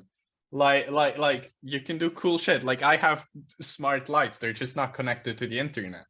It's just like it's a convenience, and I get that, but it's just like obviously capitalism turns it into this thing where you at the end of the day don't only pay with your money but also like with your freedom, because we live in a fucking dystopia. And a lot of people don't realize how a lot of those devices are not just like you know, connected to the internet, but they're also like super vulnerable, right? Which is Yeah. like a vulnerability that, you know, like that hackers out there are often known to exploit, right? Yeah, I mean, same again. The example for that again is also Ring. Once again, we now at this point have fucking package thieves hacking your cameras to disable them, so they can steal your packages. Jesus. That's like the level of sophistication we've come to with petty thieves. Shout out petty thieves, by the way. But like, like I don't know, survive, get your shit. I don't know. As long, yeah. But I don't know. It's just stupid. How much you're putting out there. I don't know. Like sometimes the convenience can be worth it, but I feel like it's just worth thinking about the like trade-offs you're making, and especially who you're putting at risk. If it's only yourself you're putting at risk, like I don't give a shit. Like if you have a Google Home in your apartment and don't have your friends over ever, like I don't really care. The thing that I always say, firstly, shout out to Mule for joining in on the hacker aesthetic of the episode. Thank you, Mule. But also, I'm feeling under duress now. You're the authentic hacker here. You're the actual we're only hacker. doing this to Everyone else is trying way too hard. We're LARPing. We're LARPing. I was gonna put on my cool golf outfit. I put on a picture of on Twitter the other day, but I was just too lazy. I did a lazy day today. So I'll say I'm authentically a cat girl, or I wouldn't own these ears. But like the hacker aesthetic is a lot. The thing I always say about surveillance is like, if you think it's okay for you to be surveilled, you think the thing that's surveilling you is morally correct. Like because like you can't imagine a situation where you would want to do stuff that would rebel against the thing that's surveilling you, because you're okay with being surveilled. Because like by definition, if you're being surveilled, you can't do fucking shit that's like actively planning to, you know, oppose the thing that's surveilling you. Yeah, and it's like it's perfectly possible for these companies to manufacture these devices that aren't accessible to police, or you know, whatever. It's like it would be easy, but like it pays more to like give in to the state. I don't know, like that's why I find it important, because a lot of people are like, yeah, but like this is just like this company. First of all, that is already a stupid sentence on its own. But like because it's just Google, or it's just Amazon. It's by itself a stupid Google sentence. Who like changed their motto to no longer be "Don't be evil." but just from the fact alone that the data can be separated and everything, like you are already not safe, even if they don't have direct partnerships with cops. But all of the big tech companies have multiple partnerships with cops. They have all the DoD contracts anyone could ever want, because like those pay. Like that's the thing. Like the main thing I know from friends working in US tech is that I get it that as a US company, the main thing you want is government contracts, because you can just get a 10-year contract where you don't do shit and you just get paid. Like it pays for like 70% of your company, and you can just budget that for the next 10 years. So like, I obviously everyone has government contracts. You would be stupid not to take them. Right. And I assume that's like the same thing like in the UK and pretty much everywhere. It's just, it doesn't make sense not to take government contracts. Like, and the thing is, you don't get these contracts if you don't court the government elsewhere. Like, it's just, Yeah, we have a thing going on down here in New Zealand that's like you can get, it's like a grant from like the government or from the police or whatever to help secure your business. And so there's been this in the news, like lately, everyone's being terrified of ram raids, you know, people driving cars into businesses and all this kind of stuff. And it's like statistically, like there's been no surge in this kind of behavior or anything like that, but they're just pushing it because it's kind of like this hot thing and like everyone's scared of it. So the thing is, so you can apply for one of these grants to secure your business. You can get like, you know, like a little bit of money or whatever like that. And if you're like, you own a dairy, like a little, you know, like a little corner store or whatever, and you're like, okay, I want to get some bollards in at the front, you know, like little concrete bollards to stop the cars from crashing into the window. They'll just deny you. They'll be like, no, like, you know, we won't give you a couple $100 or whatever to do that. But if you apply for a massive grant to get security cameras, they'll do it straight away, because part of the arrangement is that any surveillance device, the police will have access to it. So all of these businesses around the place now all of a sudden just have all these security cameras that are accessible to the police, because they're like, well, I couldn't get the other stuff, and this was the only thing that would get approved, you know, right? And it's like, so it's like they sell it to you. And I mean, this is like also kind of pushed by like, you know, the police cooperating with the media, and, you know, the whole like manufacturing consent thing, where they're talking about like, oh, all these people are terrified that, you know, people are going to ram raid their business and all this kind of stuff. And it's like, all just feeds back to these, like, and I mean, these contracts to install this stuff get all the setup, these lucrative contracts in themselves, you know, it's like, so I mean, a lot of people think like, oh, that's just like an American thing or whatever, that wouldn't affect us down here, but it's like, it absolutely does, like everywhere in the world, you know? Well, people just think that surveillance is like a hypothetical question, but it's not. Like, it's so real and has such serious impacts. Like, I think that London is the second most surveilled city in the world, and like, when you move around central London, it's easier to find blind spots there where you aren't being surveilled than it is to try and like count every surveillance camera. Like, I've done this as a little thought exercise. It's just like, if I can tell that there's nothing looking at me, I'll count that, and I do it, and it's like half a dozen places if I'm like out all day. It's crazy. And the thing about London is also that they have facial recognition everywhere. Fun fact, by the way, if you put a source code for that software on the internet, you get an email from the NCSC the next day. That is just a funny little anecdote. Ooh, how do you know? How do you know? In the UK, we had like a reality show where people had to like try and run from the government, and like every single time it was just like they lasted about 2 hours, and there was like one person who lasted longer because he just like dug a hole and just like fucking hid in the woods. And it's just like, we have an actual like media like culture celebrating how surveilled we are. It's wild. But in short, like, I agree that surveillance is like the most important thing we can kind of unite around, because we should all be extremely opposed to it. And it like feeds into like so many other things, right? You know, like, I mean, it's just connected to so many issues around like, I mean, it's like literally like how we live our lives and everything. It's so pervasive. Someone asked in chat about smartphones and how much of a concern they are. I am not like a expert in that area, but like, they're definitely also a concern, but kind of less, because in a way smartphones are a secure platform. It just depends on what you do with them. But it's kind of ironic how purely on a hardware level, Google Pixels are the safest smartphones out there if you run specific custom software on them. Oh, I got one. Because that Google actually makes really good hardware that is really secure, because Google cares about their shit not getting hacked. Like, the thing about smartphones and stuff is that it is generally, especially since most of this is US tech, it is generally in US interest for their citizens not to get hacked by other governments.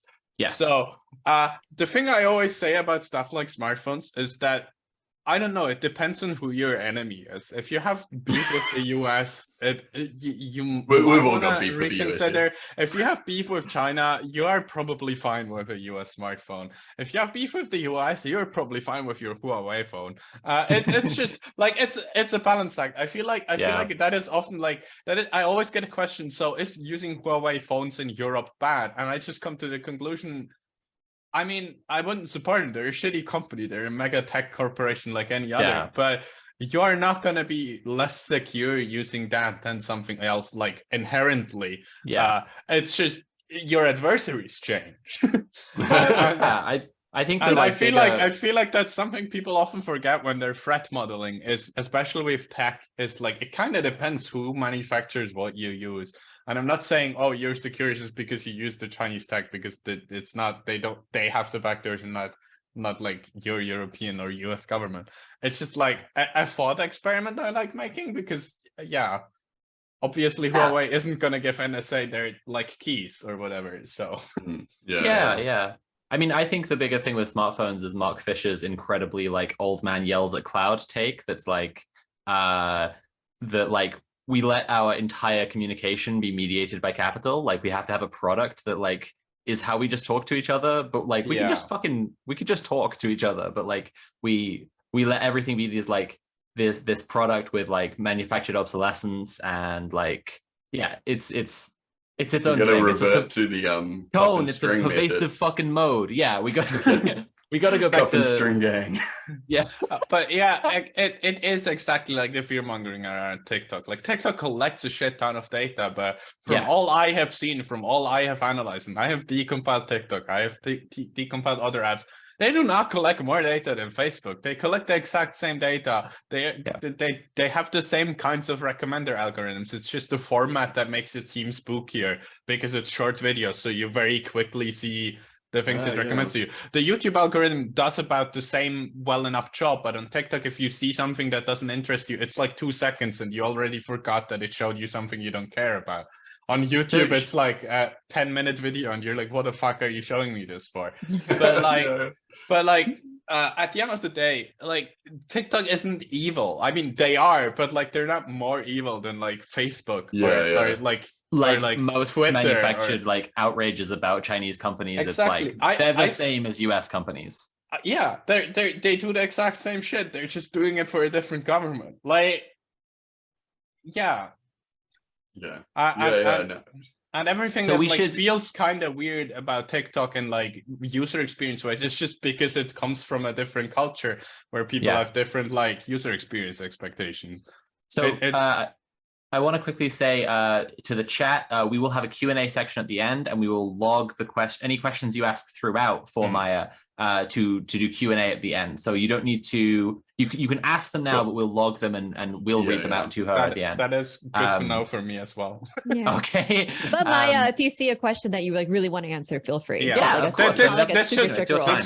just really fit into the conversation. Absolutely. I completely But we agree. also like to maintain this stream to be like one where chat is very subservient to us. Like we're on camera, their chat. So if they sit with their question and have to wait to the end, it really does reinforce that hierarchy. It does. It does. That's what we want. So we're talking about surveillance capitalism. So should we include in our understanding of surveillance capitalism the way that big data is sold, and the way that people's data is like a commodity? I feel like the idea that data is the new oil. That is such a first of all, it's a stupid idea. Because, it's a terrible comparison. But like it's a terrible comparison. But you can't just see thing that is making lots of money and be like, this is the new oil. That is just like not how the world works. But hogs are the new oil. I don't know. I don't know. I love being a neoliberal think tank, but like thinking so much, but only having like 2 catchphrases. But the think is big, but the tank is small. Yeah, exactly. Also, shout out to all the neoliberal US versus China conflict think tanks who reached out to me to get the no-fly list. No, thank you. I am not interested in neoliberal warmongering.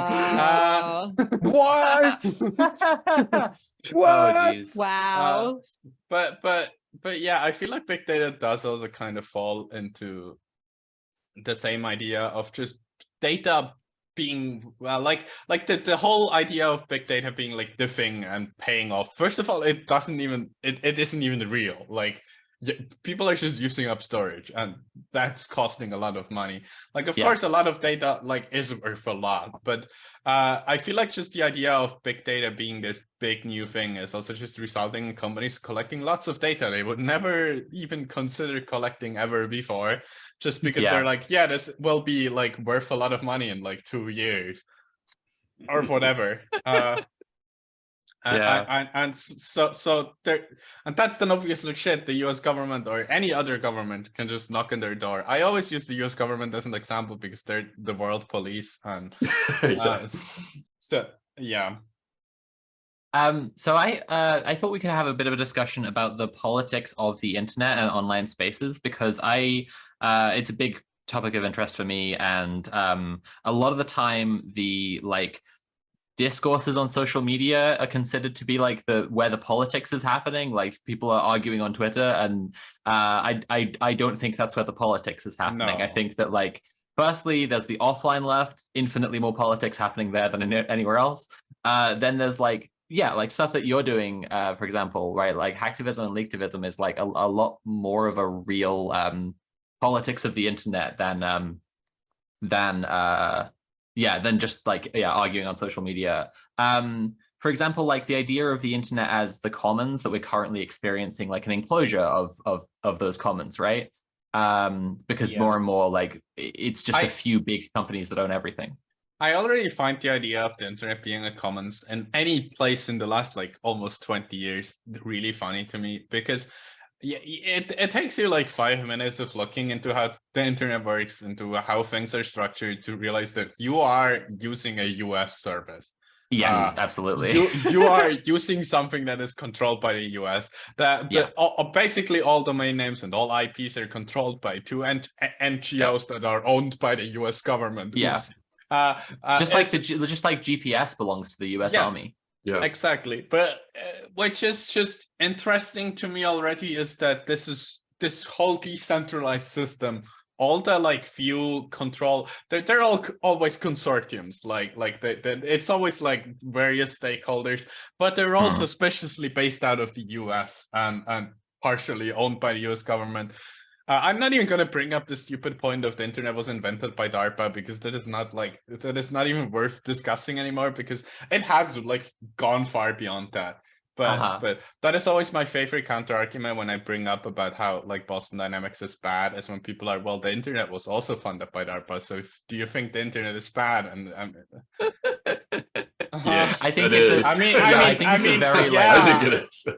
it's a very like user, how do I say this? Like it's the perspective of like social media users and kind of normie users of the internet to talk about the internet as being so free at any point, I think, in my opinion. Like I mean, the internet definitely used to be more free when more things were just hosted on random dudes' IP addresses, like and where people were actually using Usenet, which like that was a different part, but it was always like a small part of the internet. Like that was always like we think a of the subculture. internet. And that the one time where the internet itself really was like decentralized, it was a subculture. It wasn't like this thing everyone used. That is like super anachronistic as an idea. Yeah. I remember think of it dialing as up specific like bulletin boards and shit like that, and it was like just like hosted by some guy. You know, this was like like this was like in the 90s and shit like that, and it was like it felt like a frontier, you know, like it felt it was like this weird thing, and you would go to school and you'd be like, I was like fucking playing a mud like a multi-user dungeon, like on some just like literally dialing up some dude's server with like a couple dozen other people or whatever. And it's like this was like as big as the internet felt like it could get at the time, you know. I mean I am glad we are moving more towards like decentralized things again, and people hosting their own thing. But we are at a point where we're still all at hands of the US government. Like just look at copyright enforcement on the internet.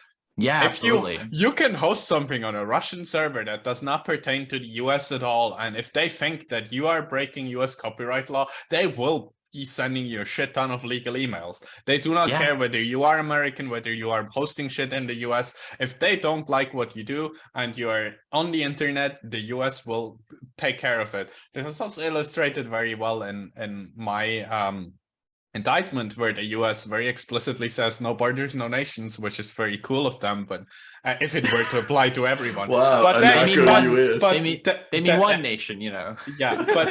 Exactly. But the FBI has no this nations. fun little statement. I can't quote it exactly. Wait, actually, I can. Give me 1 sec. I can quote the exact statement that they did. Wow, the DOJ website updated. That's cool. A cyber criminal could be anywhere in the world. Thanks to our foreign partnerships, international borders won't provide a heaven for their illegal activities, said Donald Foray, FBI special agent in charge of Seattle. This indictment demonstrates the FBI's commitment to working with our partners around the globe to disrupt and dismantle criminal enterprises that target Americans and their businesses. They do not give a shit where you are. As long as you're in the internet, you're an honorary US citizen, except without all the protections from their surveillance and whatever. Yeah. The imperial core, right? It's the walled world. Like, as long as you're in that alliance of countries, you're fucked. And that's also why I keep bringing up the US as an example, because fundamentally, as long as you're a person that exists and does politics on the internet, the only one that's really going to care is the US government. And for some reason, the FBI which doesn't make sense because they're like supposed to only care about the US internal things, right? Yeah. But they care because because the internet is practically a US domestic product, as you're saying. Like, they care because it's happening on their thing, the internet. It's crazy that we think that it's such a global thing. It's literally like World Wide Web, but like, even if we just think about like the people who have access to information technology at all, like, it's massively disproportionate, and like the English-speaking internet is massively disproportionate to the English-speaking world. Like, we think that it's so global, and it's just not. Yeah, and that's also like why I like I'm not gonna actually defend the imperialist aspect of this, but when you hear about things like Russia breaking off from the internet and wanting to cut off, that makes sense as like their country's interest, because the internet is a US asset, and it's always like US media that is like, oh no, they're cutting themselves off from this worldwide thing. And that's just not how that works. No. Same with like the Great Firewall of China. It gives them control back that they in a way should have, like, not that they should have that on their own, but like that in a way shouldn't be in the hands of only the US. That's a really interesting point. That's So, a really like, interesting point. Like I geopolitically, I understand why they're doing this. I am not defending the imperialist thing of cutting off your citizens from the rest of the world. Yeah. But like but it is all an exercise in digital American imperialism. Like, yes. We already mentioned the 14 Eyes agreement, or Tim was saying about the 5 Eyes agreement earlier. Could you talk about that at all? Because I feel like you would give a more detailed thing than any of us don't could. know that much about it because I'm not very involved in countries that have anything to do with that. I'm just a Swiss girl in this tiny ass fucking country. Okay, fair. but like, I just generally want to say, like, once again, about like generally US imperialism, like when we're already talking about legal shit, the US, if you want an economic agreement with the US, which as a government you want, because otherwise they will sanction you, you also get a legal agreement with the US, which means an extradition agreement. That's why the US has extradition agreements with everyone. They force it onto you because they're like, oh, you want this economic agreement with us, which we didn't need before, but we now suddenly need, or we will sanction you for some reason. You also need this thing, which will let us like just enforce our laws on your people. And that's like a whole thing. Like that is why, except for like 3 countries, and like the other 2 big ones, which is like China and Russia, which except for like 5 countries, every single country on this planet has a legal agreement with the US that lets them just charge people in those places and extradite them. It's like the it's the legal or policing equivalent to like structural adjustment policies. Like, you have to agree to this in order to not be an enemy of the US. It's like the US loves to think of itself like Rome. It's actually closer to like ancient Greece with the Delian League, like an agreement, an alliance between nations. But actually, like, if you're not in the alliance, you will get invaded.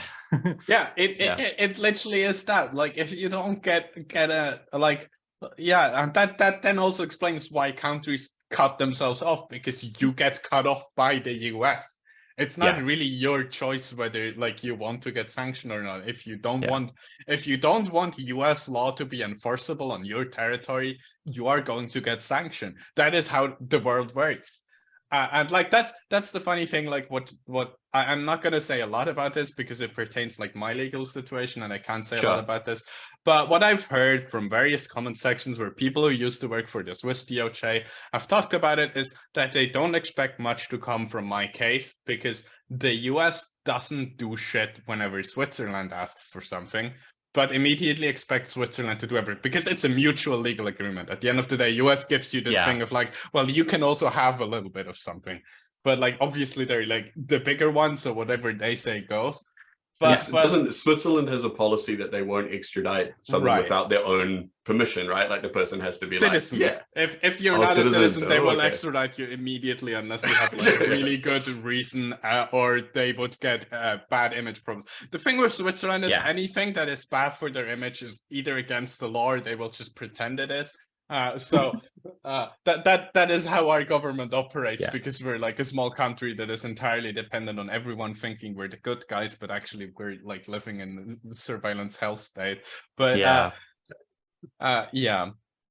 Chat, please note note whenever it comes up a distinction between what the rights of citizens are and what the rights of everyone else are, because whenever the state fucking offers you anything, it's offering it you as a citizen, and then if you're not a citizen, you don't get it, including rights. I was gonna say, so I don't have a take. I've heard a take that I don't know if I agree with. No, I would say I'm immediately suspicious of. It's a take about like crypto, and I don't know if you have big thoughts on crypto, but I've heard some like leftists I know who are basically like, it's a shame that leftists are so against crypto because of the environmental implications, because it has power as something that like evades like the surveillance of capital. I have difficult feelings about this because in some way I somewhat agree, and it's what has been allowing me to survive in a way. Yeah, but it's also what like allows me to get medication I need for my survival. And right. Same for lots of trans people. But Totally. In general, I feel like I am anti-crypto because I'm anti-money. But like I am not more anti-crypto than I am against traditional money.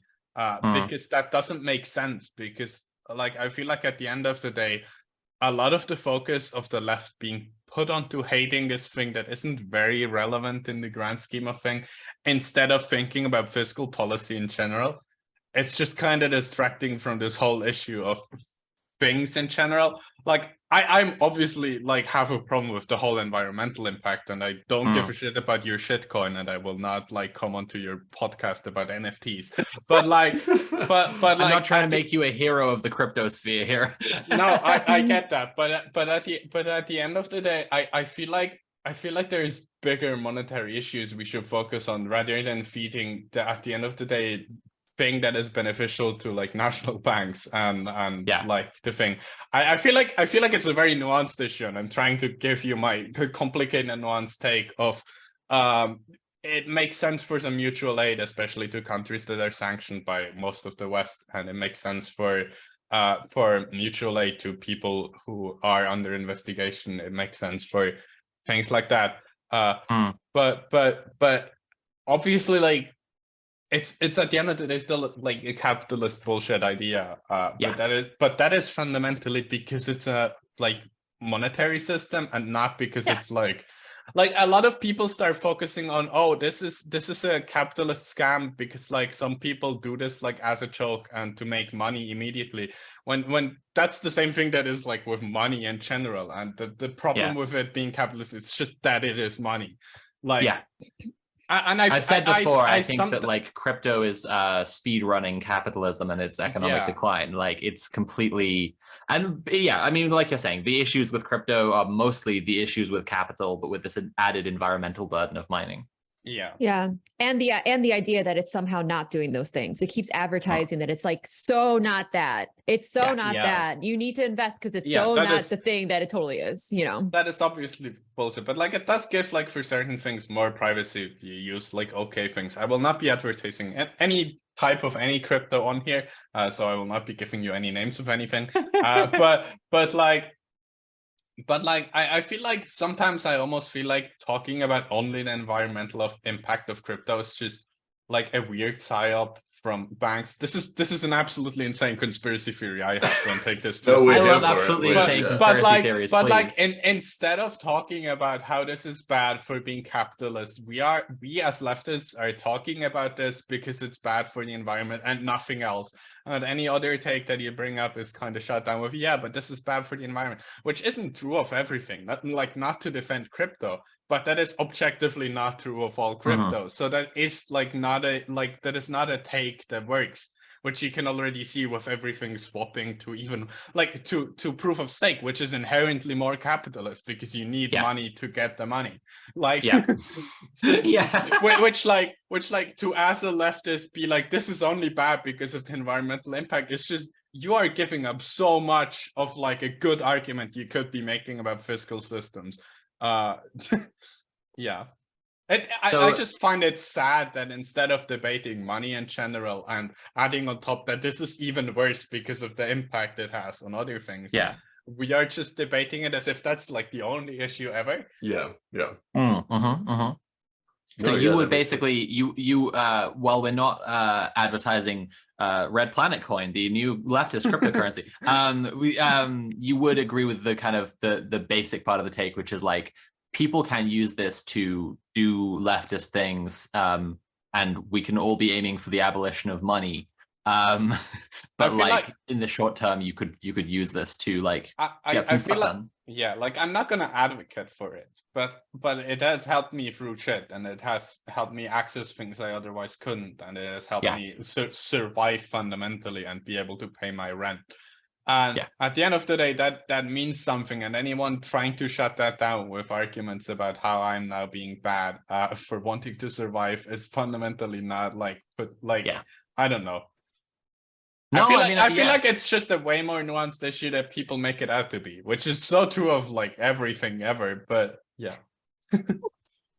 That's cool. Thanks for answering that. I appreciate it. It's a difficult one. What was I gonna say? Oh yeah, so I'm quite curious about like you have kind of emphasized the low techness of your hacks over the years.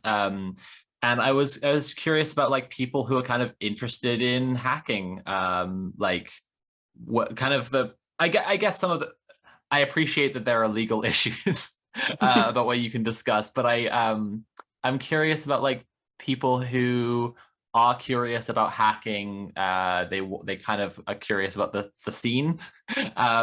You like got the TSA no-fly list with your laptop. Like, what's the like how do people, I guess I'm just asking about people who want to get started with hacking, really, like if you have advice to them.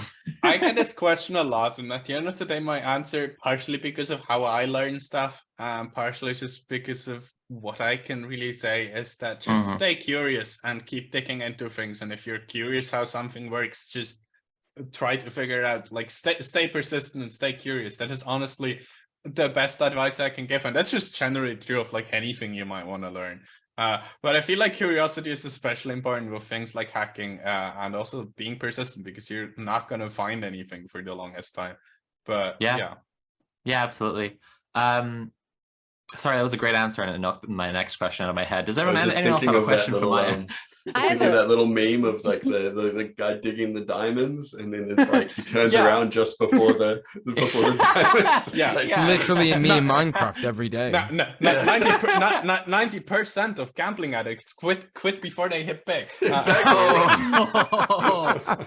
Kira, what was your question for Maya? Oh, mine is like super vague, but I'm just like, I just want to know like how you became like so based and cool. Just like a cool base person. That's a good question. Very vague, but like you're very cool and based, and I want to know how that happened.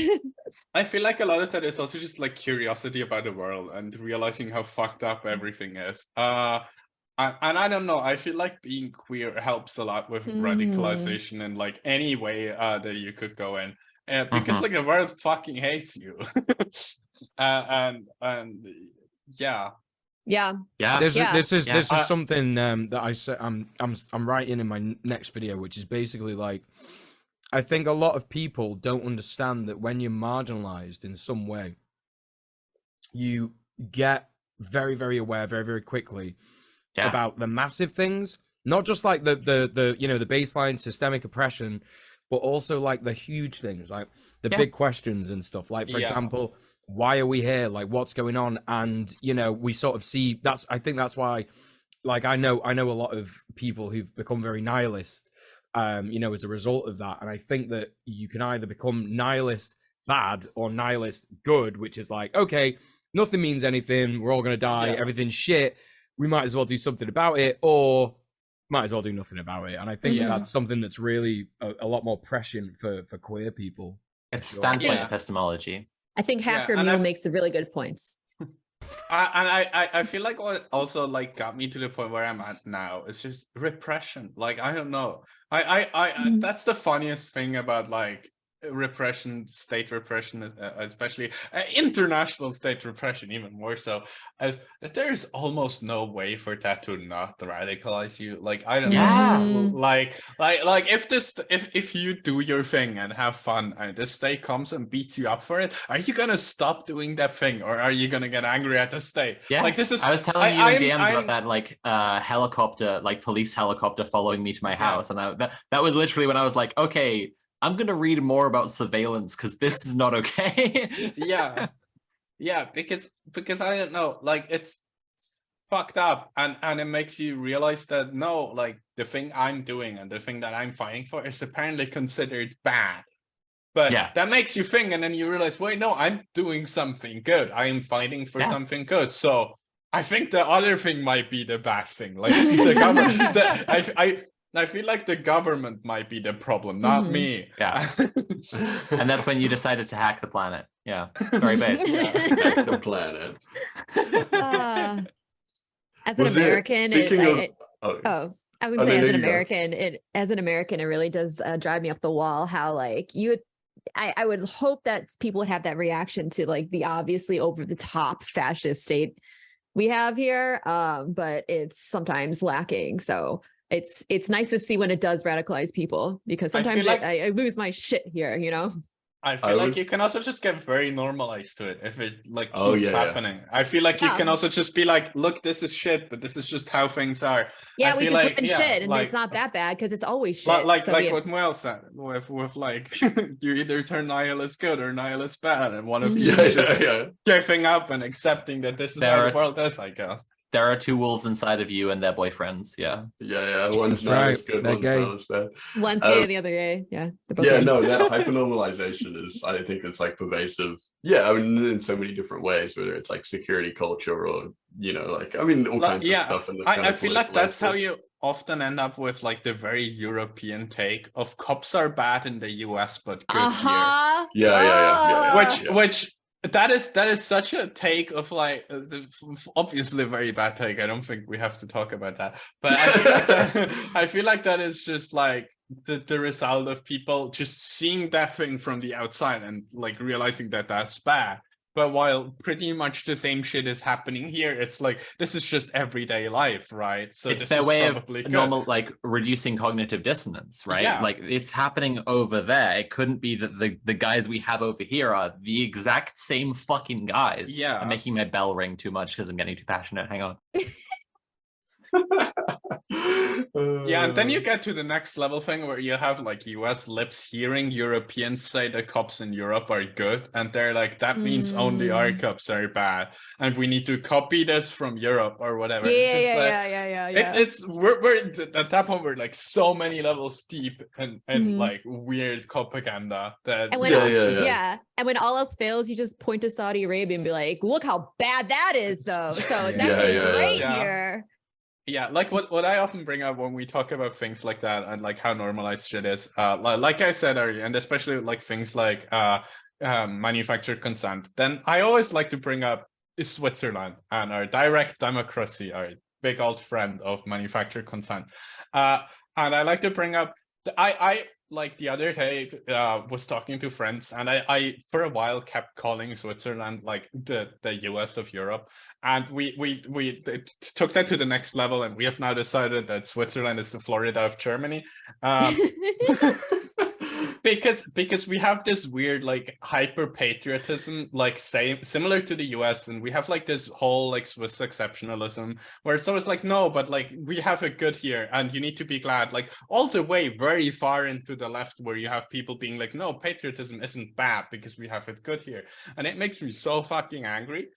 But there are some good things about Switzerland, right? The flag is a big plus. Yeah. About the flag, there's Swiss flags everywhere. There's genuinely more Swiss flags in an average Swiss city than you would find in any US city ever. Oh, wow. Incredible. US flags. Really bad. Incredible.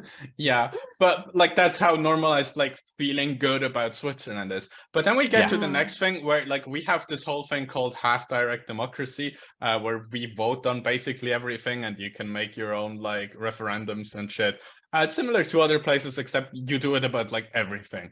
And so a few years ago, we had like our first intelligence law reform, drafted by the parliament, which is obviously good at politics, so they know what they're doing, which is why everyone voted for it.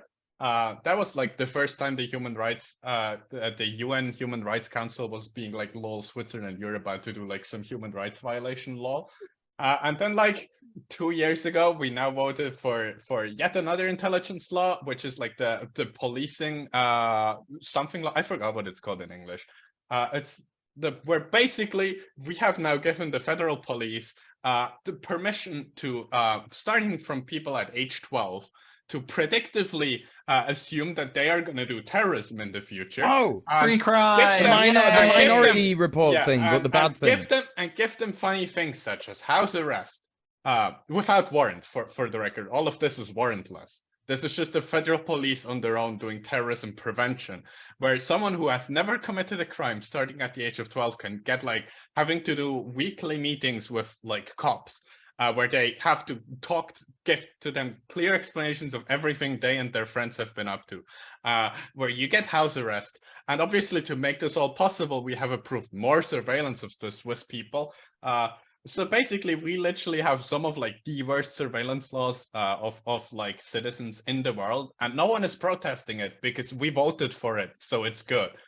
And just the amount of manufactured consent around things like this, where everywhere else people would be fucking rioting and the streets would be burning, and here everyone is just forgets about it after 2 weeks because as a British person, I can relate. Yeah, that's what I was gonna say.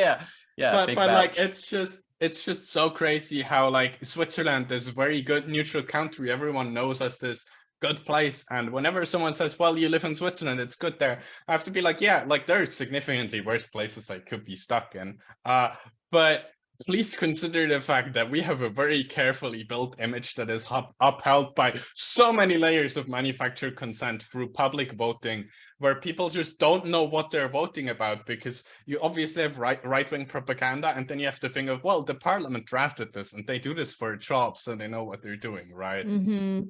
And like, this is against terrorists and stuff. And then obviously, like obviously before the vote, they were like, no, we're not going to use this against climate activists. Then literally 2 hours after it's got passed, we have right-wing politicians giving media statements about how, well, I can't wait to use this against the climate activists.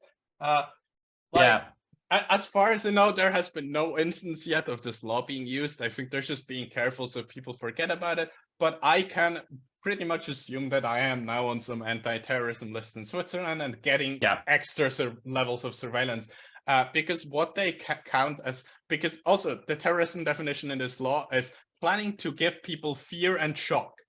That is the entire definition of terrorism. Which people?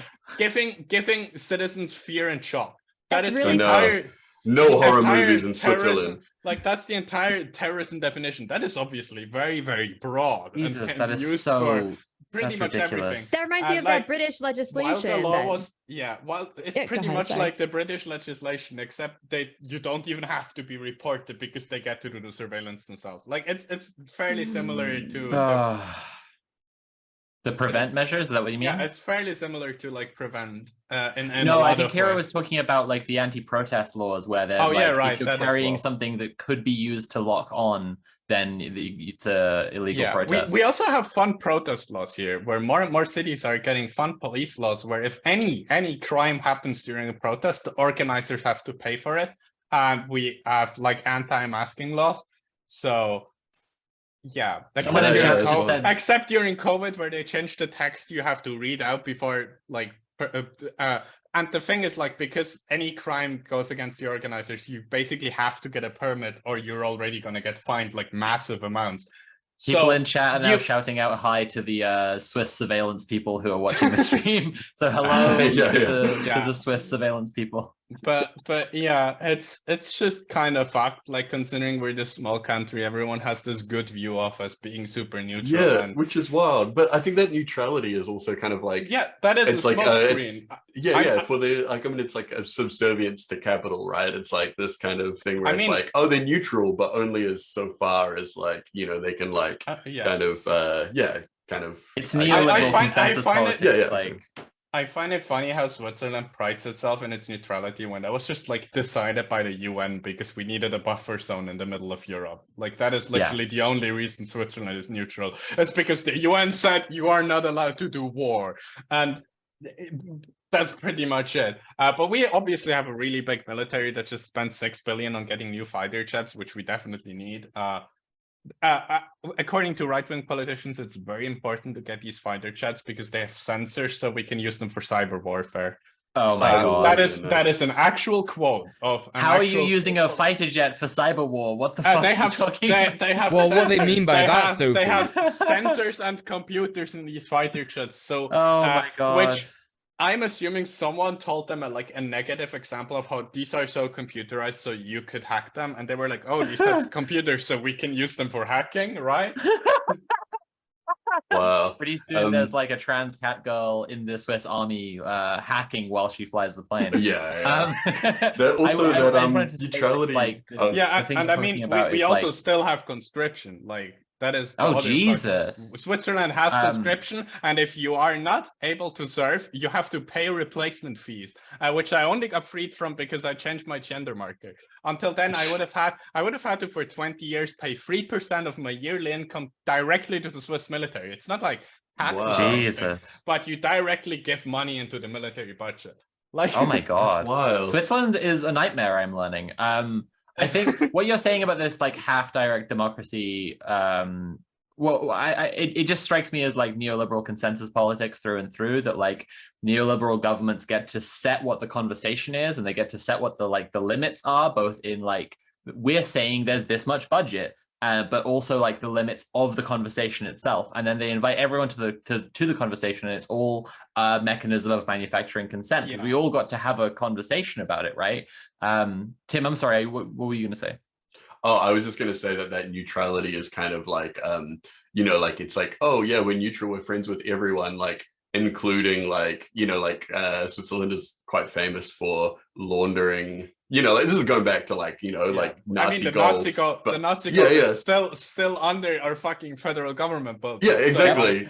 And like still like to this day, like a lot of places, like resources and funds from South Africa when they were apartheid, and like all the like nasty shit that happened in the Congo with like Belgium and shit like that. Like they were like laundering all of these, like everything from like gold, fucking other resources like diamonds and everything out through Switzerland and shit. It's like those famous like Swiss banks, like Switzerland always pretends to never have been involved in colonialism when that's where Swiss money comes from. That's where we just didn't have a sea access, so we didn't really go to places ourselves. We just did like the money shit for everyone. But they still became like an organ of colonialism. It was like, I think it was it might have been in Kwame Nkrumah's Neo-Colonialism when he talks about that.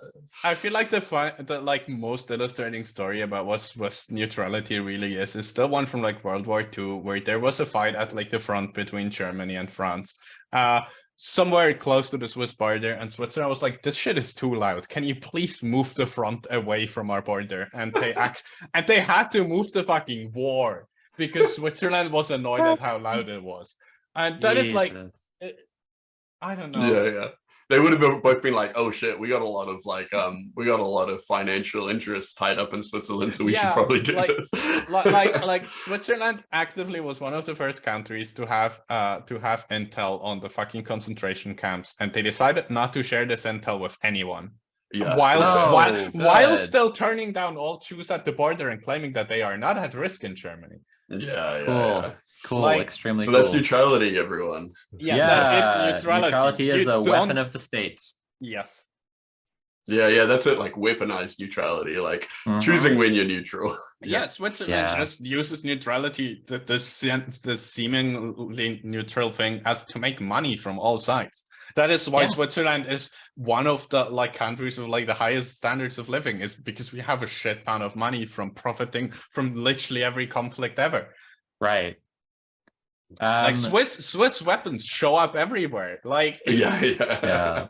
That is also a problem the British share with us, I guess. But so now that we've all made ourselves enemies of the Swiss state enough, I want to ask more about what you think about like the politics on the internet, because I'm kind of, I guess, like I said this to you already, that like I feel like what people call the online left is like really not aware of like leftist hackers. Or they make fun of us, but yeah. Yeah. Like, how much do you think? I mean, do you think it would be a benefit for like the kind of? I'll stop saying the online left now and just say like the social media left to be more like in touch with what hackers are up to, or like, do you think that there could be like actual useful support there?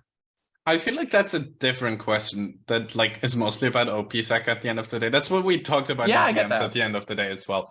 As that I feel like in a way a lot of this is also because we are just like the mysterious ones, and most of the like hacking left explicitly isn't out of the spotlight. I am like a very big exception For to obvious that. reasons, yeah. So I feel like that is a part of the problem, but at the end of the day, I feel like at least supporting like hacktivism and like giving it a platform and trying to understand it, which like now that it is popularized, is definitely like a thing. I don't know. I don't really have like a developed take on this, but I feel like there could definitely be some more like kind of synergy, to use the shitty capitalist word. But yeah, I don't know. Well, you need to have a developed take on everything. That's why we've got you as a guest. That's why I'm going on every podcast ever. Yeah, I'm sorry. I When will the something in takes chat. end? But so there is, I guess, to rewind a little to like the social media left isn't very aware of the hacking community. Like there is a leftist hacking community there, and there is like a bunch of people doing shit, right? Yeah, there is. I don't know where they are exactly right now. I'm not very connected to anything for security Again, for reasons. OPSEC, I'm because not expecting. I am like the person who is known, and I would obviously compromise anything I touch. So I'm not being like reasons. obvious Fed voice. Please tell me about all your comrades. Okay, so basically we have this person. Their signal number is, and you can hit them up if you want to do something. Now me turning on my Fed voice is, so if you want to do some cool hacks on the internet, reach out to and that's the perfect slam dunk. That's me getting you the ball and you dunking it, so that we can arrest everyone in chat, and then I will finally know peace. I do find it a difficult question because I obviously don't want to direct people anywhere, like for like obvious reasons, and I also can't really say shit about other groups I'm not involved in, also for obvious reasons. But and especially I don't want to say shit about a group and then it turns out it is a Fed front, because like this is a very heavily repressed form of activism. There's so much repression going on here, and has been for years. Like that out of the way. I'm glad that you said that, but that out of the way, like what do you feel like are the kind of fronts that like leftist hackers are focused on? Like what are like obviously you've been involved in a big hack to do with surveillance. We talked a bunch about surveillance already. I feel like a lot of what is happening is still like just various leaking, and it is a lot of it is like surveillance focused or just capital focused, where we have things like leaks of banking statements from like the Cayman Islands and things like that are well-known other hacks. And I feel like that's why, like, the only thing I can tell you where to look for leftist hacking is to go to ddossecrets.com, which you unfortunately cannot link on Twitter because repression, hell yeah. Nice. Where you can find like all the latest leaks. Mostly they are like WikiLeaks, but cool. This is the only like shout out I will give, especially since like they can't be linked in various places. But like, yeah, I feel like a lot of it is just leaking of like police force data from various countries, and then you have the other things, which is ground support, remote ground support and like conflicts. Just to jump in briefly, we've talked to people who are in cop watch networks before, and they do much the same thing with just like constantly reporting on and sharing the data and showing the data of how police are behaving. Yeah, and then you have like the other thing, which is like support in conflicts. I was somewhat involved in the anonymous adjacent operations regarding the Myanmar conflict in 2021. where like, yeah, you try to connect people on the ground with people like from NGOs, and you connect people on the ground to each other. You try to help them set up comms for protests. You try to help them set up secure comms that aren't like monitored by the government. When the government tries to turn off the internet, you turn it back on. All the fun little shenanigans. Well, like hang that. on now. That sounds Or you do the very opposite. simply. Or you do the opposite thing and turn off the police's internet so they can't turn off the other people's internet. But I will not go into details on any of these things. But if there's ever like an international, go to details, but I just love the description of like they turned off the internet, so we just turn it back on. Like you're standing there with a big switch, and they're just like The internet putting it down, is and you're just like, labeled the nope, internet. it's back up again. yeah. But basically, if you any like conflict you see in the world that is like big and known, and where there is like riots and uprisings against governments, there is almost definitely hacktivist support there. I'm not trying to make this a bigger thing than it is. That's why it's not publicized, because it's not like the important bit. But I feel like it's just sometimes important to know like this is often a support job, and I feel like that's important to remind hacktivists of, is we are not the heroes like in the front and center. We are the people who support researchers with leaks, who support activists on the ground by getting them secure means to communicate, by making sure their data gets out. Like a lot of it is also just spreading local media on social media internationally and getting shit out there. That is tech important. support of the revolution. Basically. Yeah. At the end of the day, we are tech support of the revolution in a way. Exactly like hackers and every cool action media ever. We are the support. We are the support at home. And like especially don't go into an international conflict thinking you're the hero, because you are going to be hated by absolutely everyone for exactly the right reasons. Don't get don't get a weird white savior complex about your work you're doing in an international conflict. You are helping people. You are doing what they need and not like anything else. I think so that's anyone really who's important. watching who like mains a medic class, maybe consider hacking. Yeah, I think that is a really important point to make, and but at the same time, it also reinforces what we've said for a long time on Red Planet, which is that there are many roles to fill in the revolution, and if you feel like maybe you can't be the person to go outside and do the protests, do the I guess like the groundwork, I don't know what you want to call it, because I don't particularly agree the touching grass part. Yeah, touching roles. Yeah. I don't particularly agree that hacktivists are, should be downplayed. I think that everybody has their role to play, and it is as equal and important as each other's. But like, yeah, I think what you said is right, to remember that, there is no heroes essentially. And, it's definitely something that you can think about if you are a person who has watched this show for a long time and you're still sat there thinking like, how can I do something? How can I get involved? How can I help the revolution? And like I've shown, for a lot of like things that you can do that is hacktivism, that can have massive impact. You don't need to know a whole lot. If you're a programmer, you probably have skills to support some conflict. You don't even need to get at the risk of getting in trouble with like your local government or whatever. If you support some conflict somewhere else, like, I don't know. Some of it is, I'm not going to say risk-free because that is me putting on Fed voice, but but like you can totally limit risk-free. I promise you should do it. You can limit like the risks you take, just like with any other form of activism. You should know your boundaries at all times, and you can work within those. And like a lot of activism is in no way illegal. Like comms support is not per se illegal. It's a legit job. You can obviously make laws against that, but like per se, helping people get shit out on social media, helping people reach journalists, helping people reach researchers, and all those support jobs. Like there are support jobs for the support jobs, and you don't need to put yourself at any massive risk.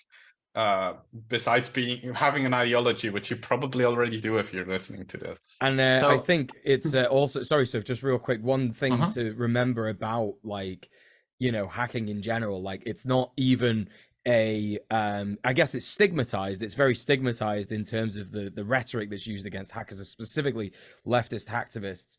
But there are banks that hire hackers You know, these are like legit jobs where it's like, you know, Yeah. they will advertise like, how good are you at breaking into the mainframe? You know, do you want to try and hack our security systems? It's not We'll just give you banks, money by the to do way. that. It's not Yeah, just that banks. is basically everyone. like everyone I know that was like involved in hacking in like the early 2000s has now got like a really cushy like security consultant job. Right. I was at this. Yes. I was at this event, and this girl was telling me that she's a hacker and an anarchist, and then she said that she'd applied for a job with GCHQ, and like I did not mean to be as rude as I was, but I involuntarily started going like, and I was. I wanted to say I think that this could be a useful distinction to put into the conversation. We're fans of Andreas Malm here. We love to blow up a pipeline. I mean, we love the book How to Blow Up a Pipeline. And he makes a distinction there between like protest, which is like raising awareness for an issue, and then is like driving people to care about it, to talk about it, to maybe engage in processes that will help about it, versus like just sabotage, when you actually like just look at the system that's hurting someone and you stop it. And you said earlier, like everyone else is very secretive for obvious reasons for OPSEC, and that you like you're an exception, and your example shouldn't be followed by being like super public. But what you're doing is raising some awareness for hacktivism and leaktivism. Yeah, exactly. I am like I am at the like very weird point where I am both like wanted by every government ever, but I am also like I don't want to call myself a spokesperson, because that's not what I want to put myself up as. But like at the end of the day, I have the chance to speak for a group of people who usually can't really speak, and try and get the attention to this form of activism that is more and more important in a world that is more and more digital. Because everything is digital. You can go protest in front of the like the Amazon warehouse in Nevada, but like yeah.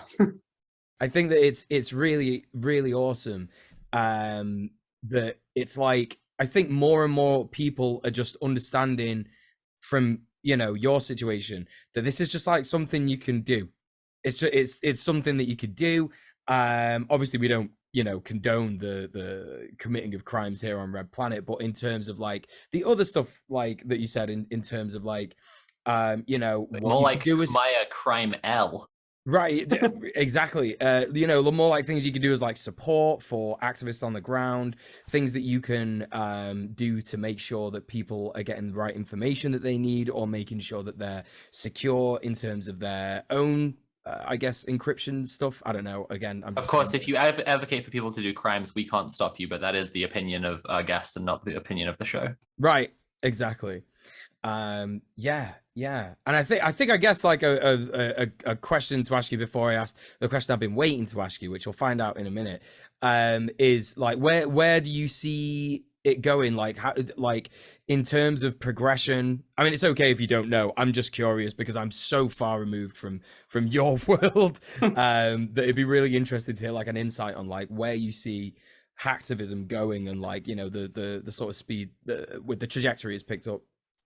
I don't know. I feel like there's a lot of places where it could go, and I feel like a lot of where it's going to head depends on how heavy repression is going to be in the year or two that are coming after this.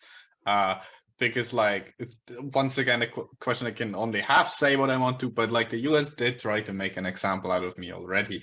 And they will not shy away from making other people into examples to try and scare people away from this, which is what happened 10 years ago, which is why hacktivism was like this big thing, and Anonymous was like a world power in a way, and then suddenly kind of disappeared. It was because of US repression, and everyone got scared or disappeared or otherwise, like, just for safety reasons, had to switch what they were doing. And I don't want to be pessimistic, but like, the US is scared as shit of hacktivism. The 2021 counterintelligence report states hacktivism and leaktivism as one of the top 5 risks to US national security, which shout out to all hacktivists for getting us on the counterintelligence report. But high score. Because like the fact that the US is so scared of a form of independent activism that they put it like up there, I do find it interesting. I guess maybe this is to do with the progression of stuff.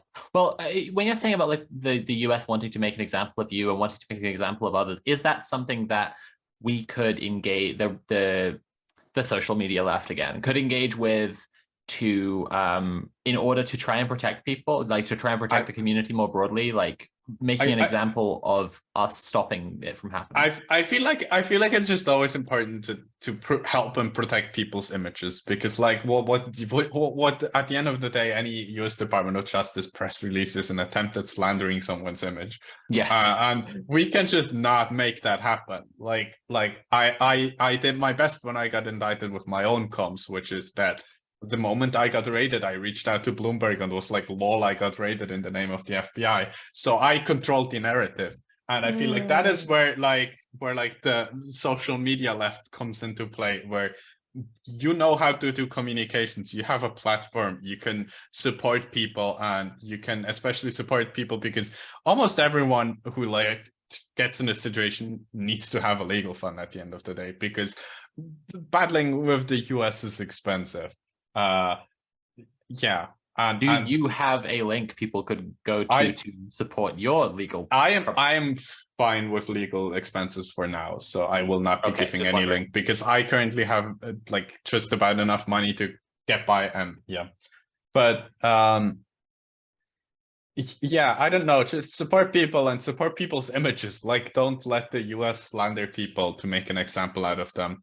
And just support people, support your communities, just in general from repression. It fucks you up, it is traumatizing, and be here for people in your communities when they get like raided, when they get indicted, when they get sued. It is always like super traumatizing to experience any repression.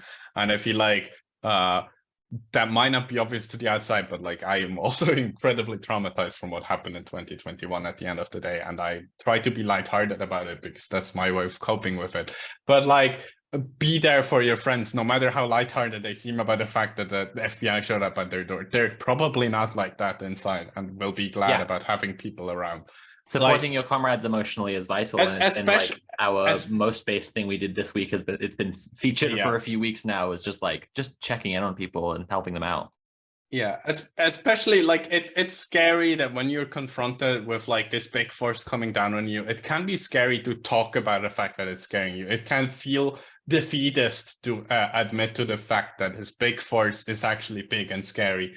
It can feel like you are like doing their job for them by admitting to your weaknesses, but like that is exactly what they want. They want to break you. At the end of the day, if you get indicted by the US Department of Justice, their goal is to mentally break you.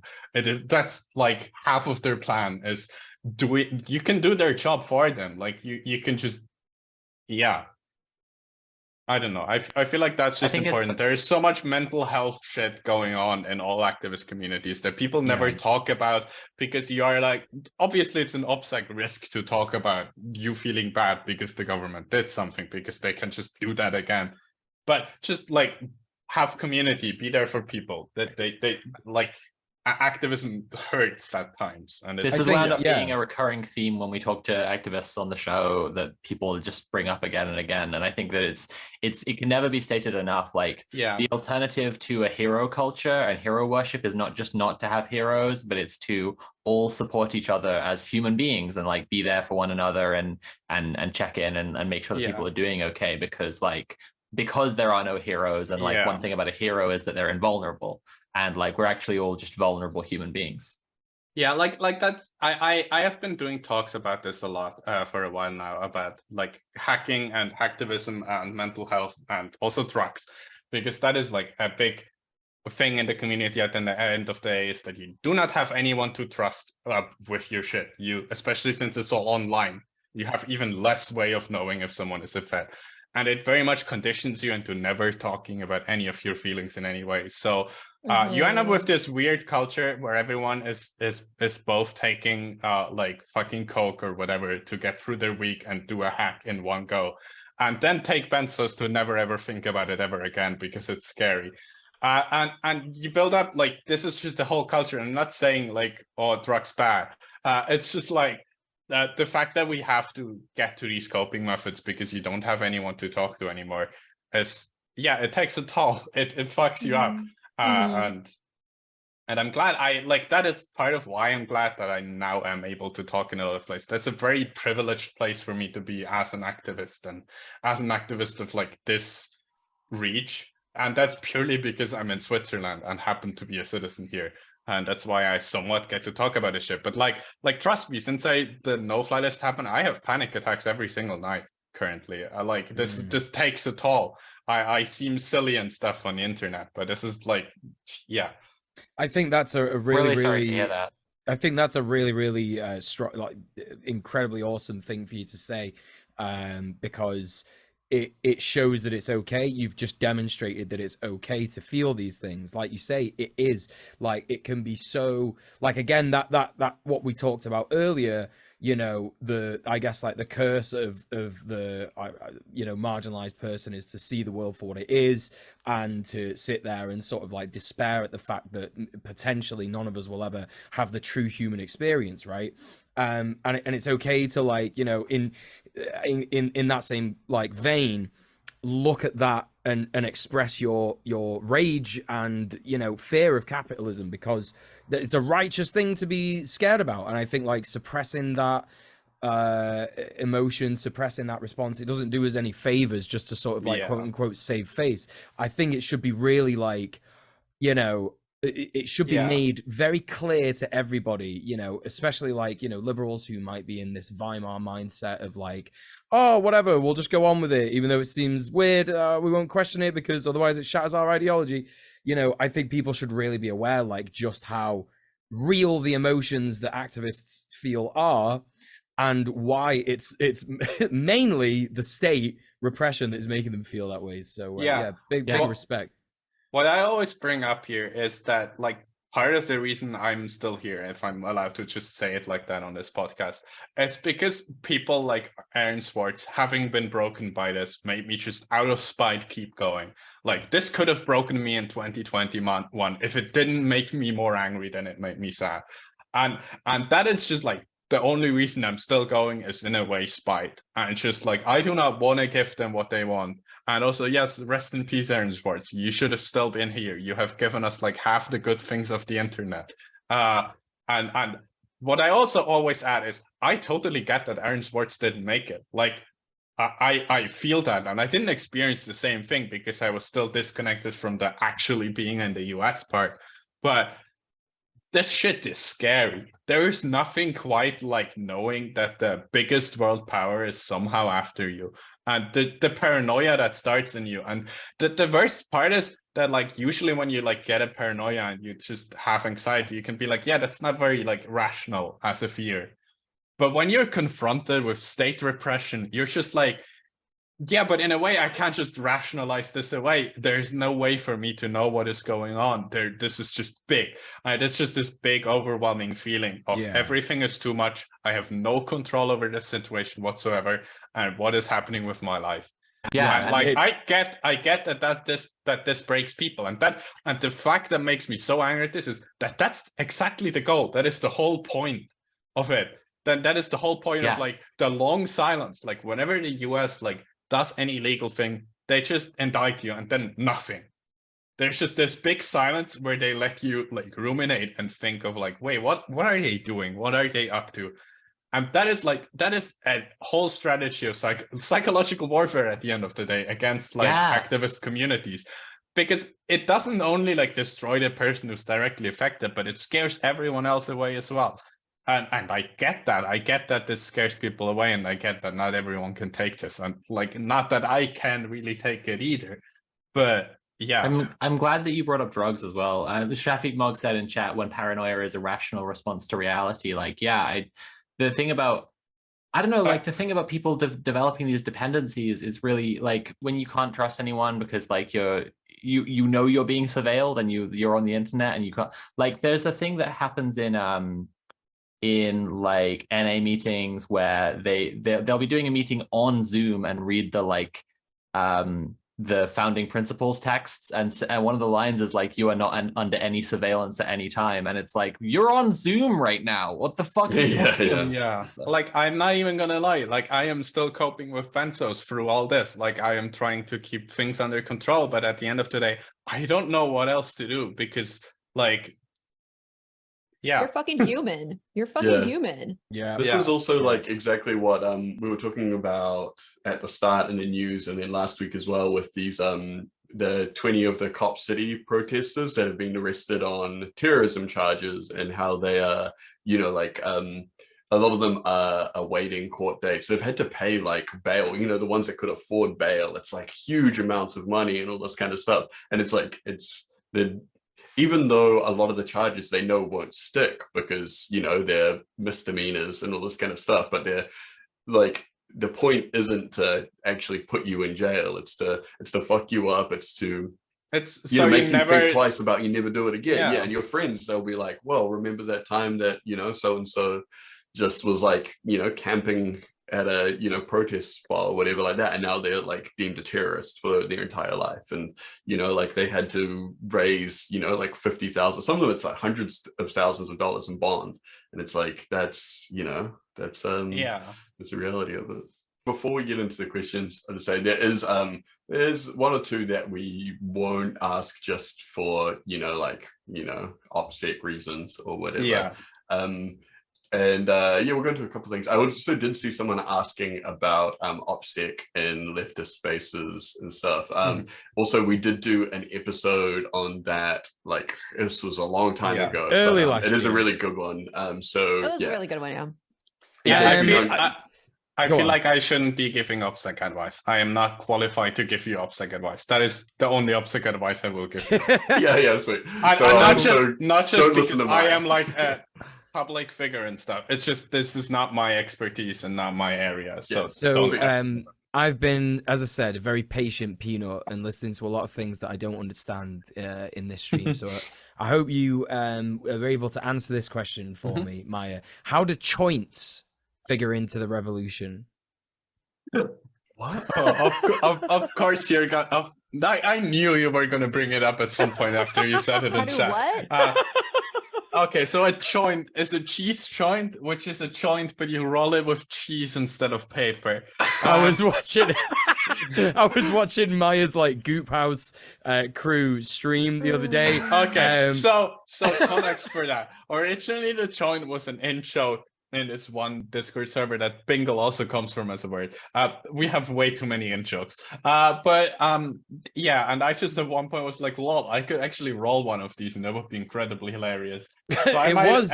So I made a Twitter post with it as like a picture, and like where are after you two, I like friends off of this? I don't understand. No, I was watching Maya's stream on its channel. That's like, it's like a Goop House. That's what it's called. I'm gonna give Goop House a shout out in the chat because it was real fun. I really enjoyed it. Yeah. Okay, sorry to interrupt. Okay, so the cheese joint.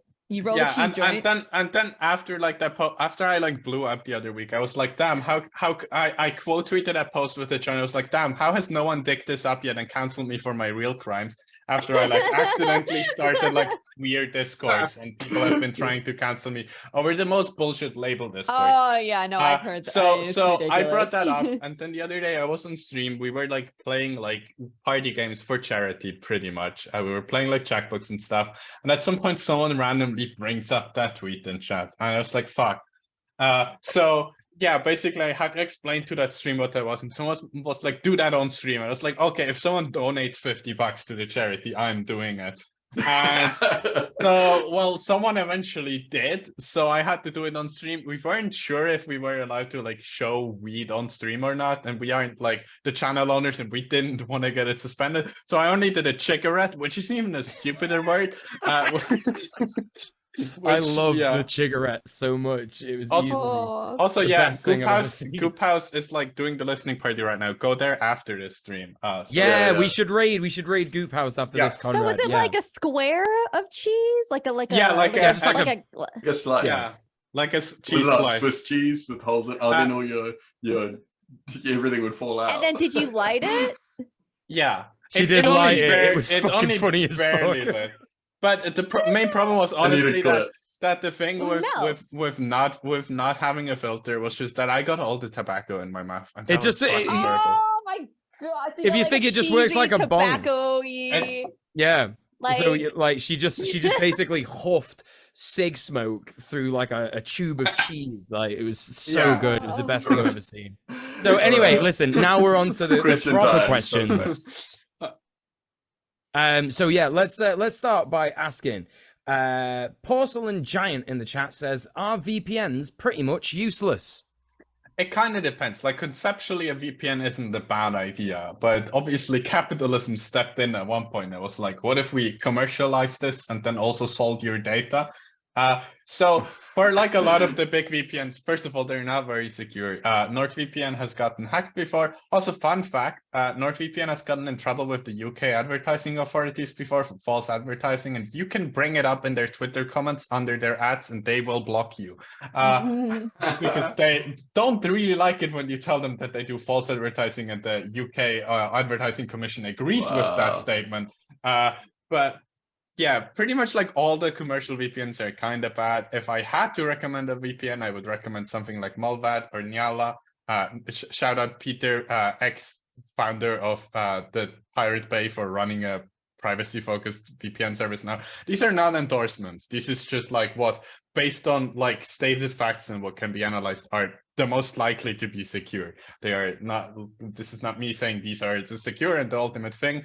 But yeah, I have to, I am not a lawyer, all of these statements, because I don't want to be responsible for anyone getting in trouble. Of course. But yeah. Cool. Does anyone want to read the next one? Yeah, Yeah, sure thing. So all right, you go. are we so Kexic, I think is how that's pronounced, says, question for Maya, is Barry B. Benson on the no-fly list? I don't know who that is. Oh, I think that's like the B movie. It's from the B movie. Oh, I don't okay. think Barry B. Benson is on the no-fly list, but I could check real quick. So that's a thing though, like who is actually on, because the no-fly list, from what I've read, it's like 95% Muslim dudes.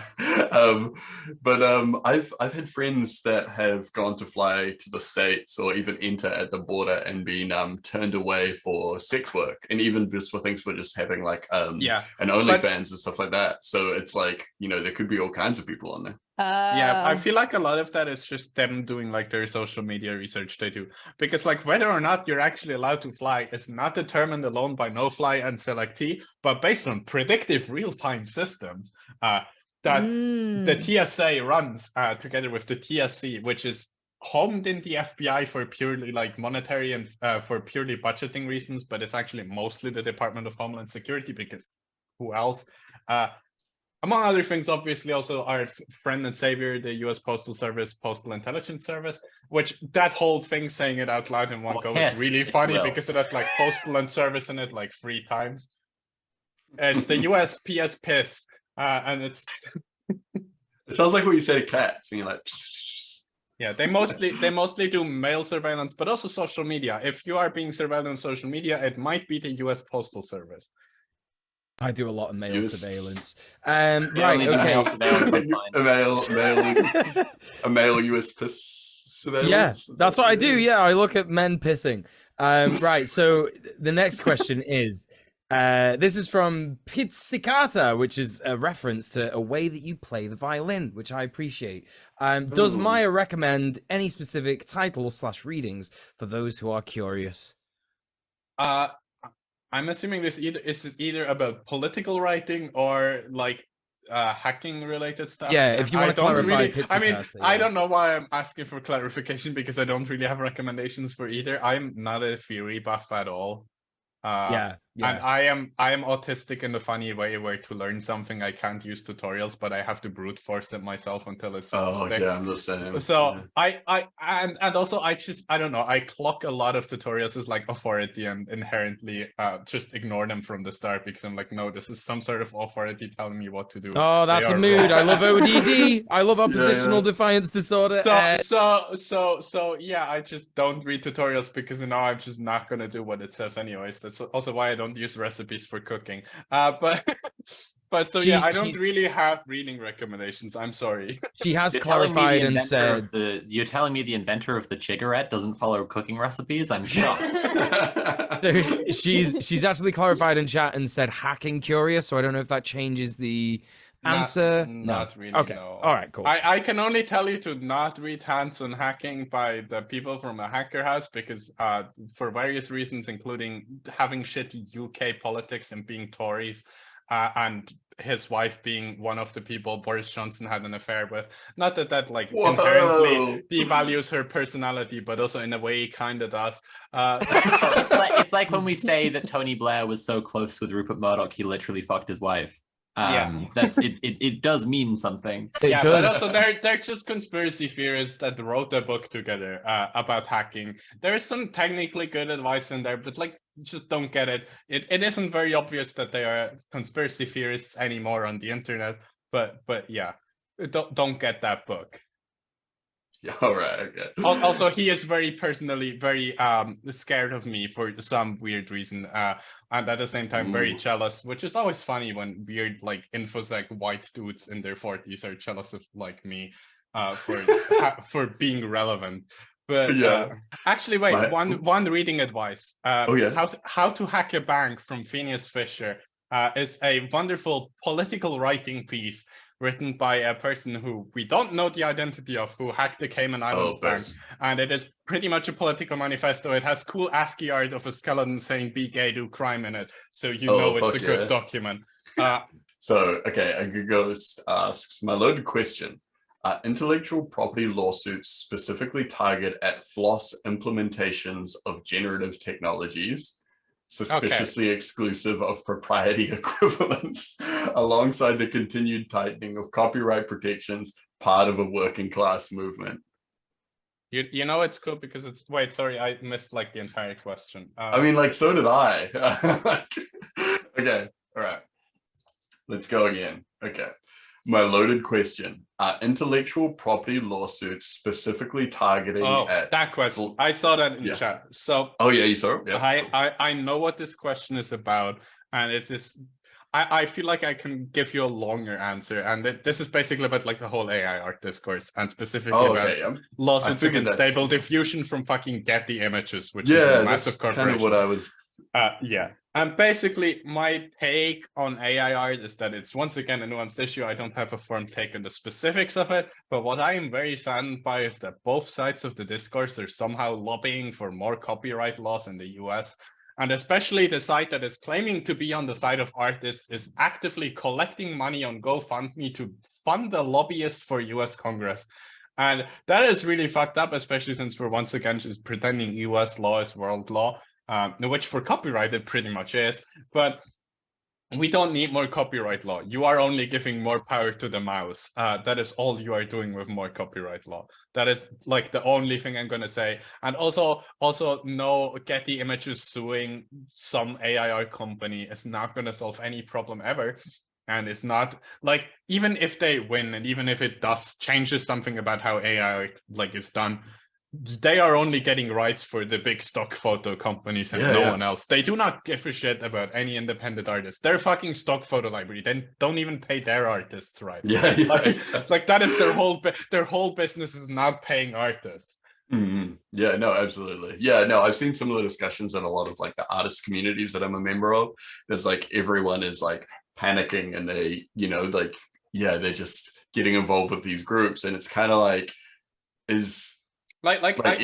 I get the outrage from artists, just to get that out there. Like, I get, like, especially with, like, all the weird capitalist things.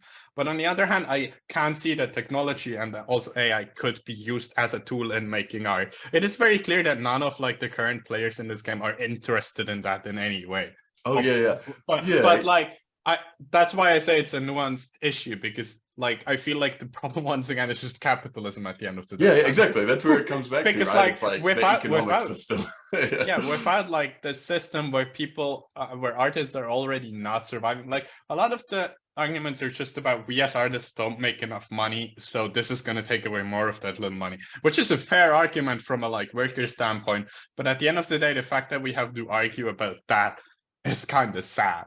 Yeah, absolutely. Like that's my entire take. Yeah, no, totally, I agree with you there.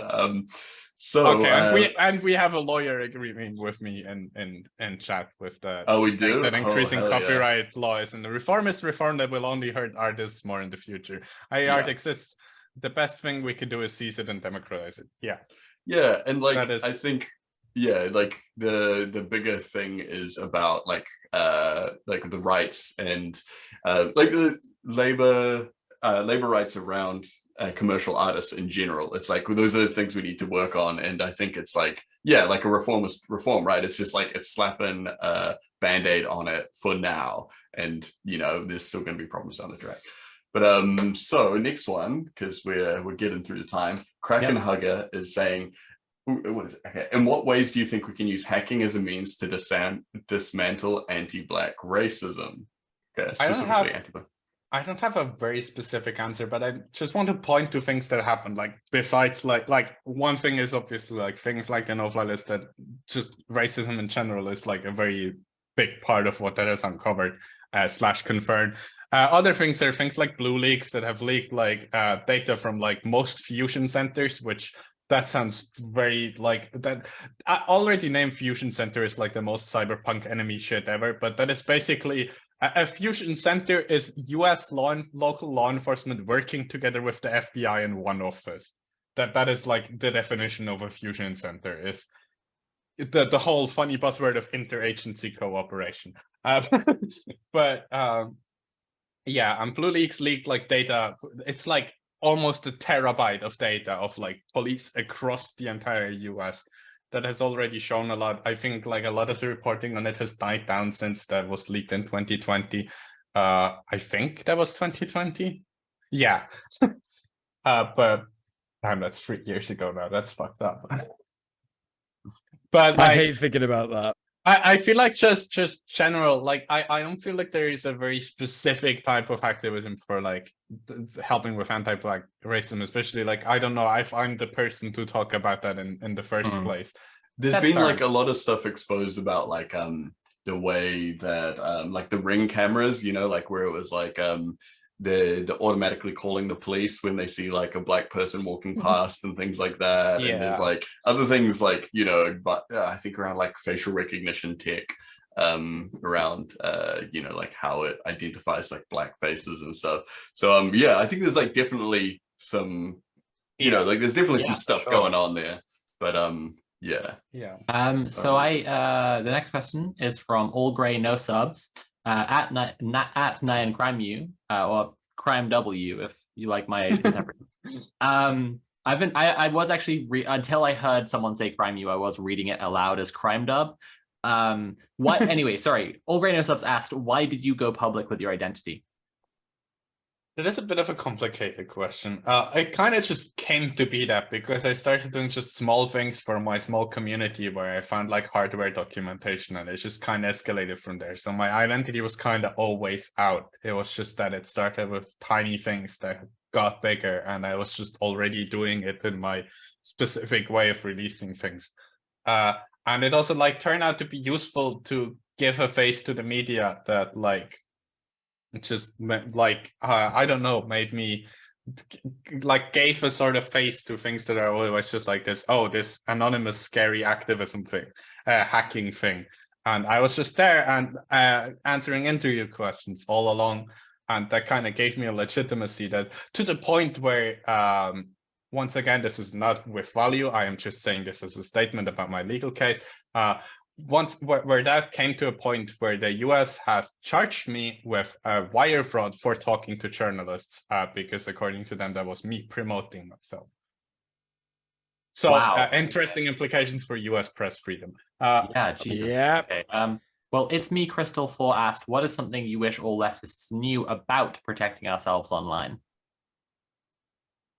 I don't know if this is an answer I can question. It's like an OPSEC question. Yeah, I was gonna say it sounds OPSEC to me. Like I said, I am not the person to ask about that. Yeah, I am not an expert in that and okay. In that case, Curiously Cinnamon asked, As a silly little girl who doesn't understand much, my question is, what was the specific leftist motivation for leaking the no-fly list? Is it specifically to do with opposition to surveillance capitalism, or you just came across it randomly and did it for fun, or something else entirely? Okay, so it's kind of a mix. Like, I wasn't specifically aiming to find that. I'm usually not aiming to specifically find something specific, but there is like, I'm only looking deeper into things where there is like a political take there.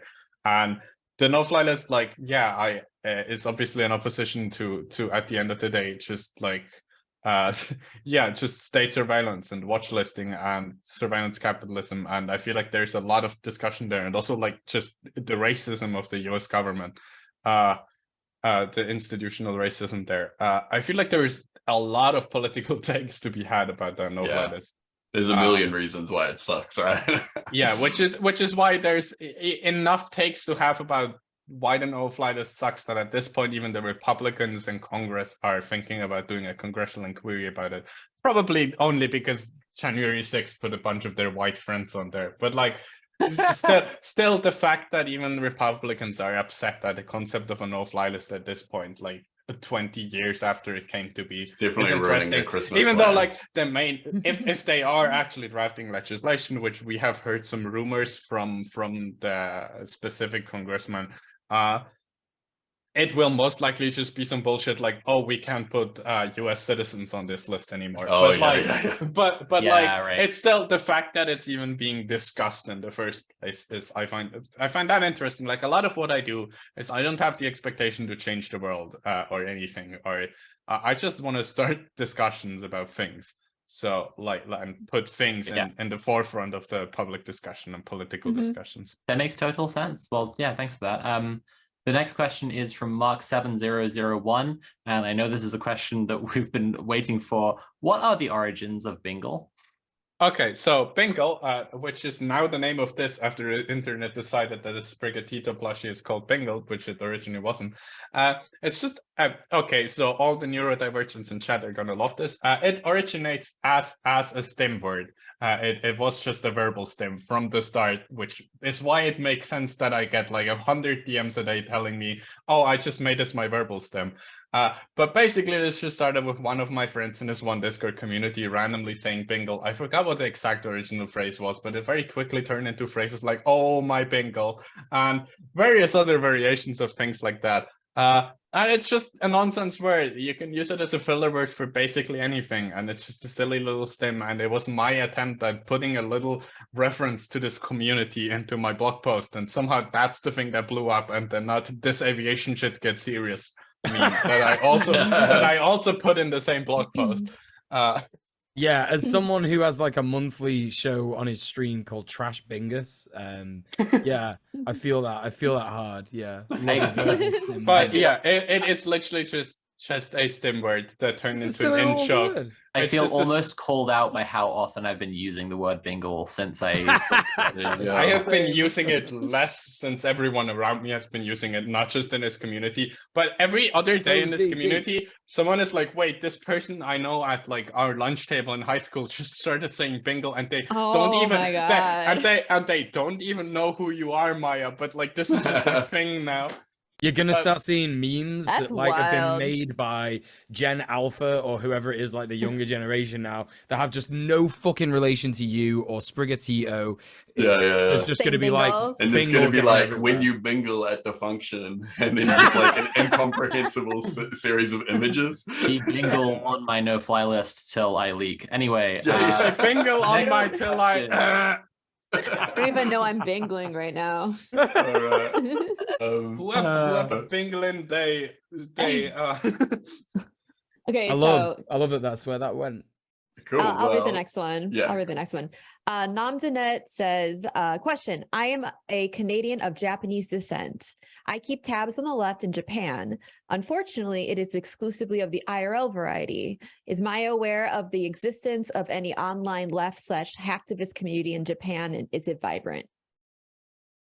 I am not really aware of anything, but I have to be real with you. I'm not very aware of a lot of hacktivism outside of like some small parts of Europe, mostly the US. That is just where I'm networked, and that is where, like, I don't know. I find it interesting how I said this very jokingly the other day, how in a way I am leftist or / anarchist Ian Miles Chong, because I am a person who has never entered the US and has has a lot of opinions about the US online.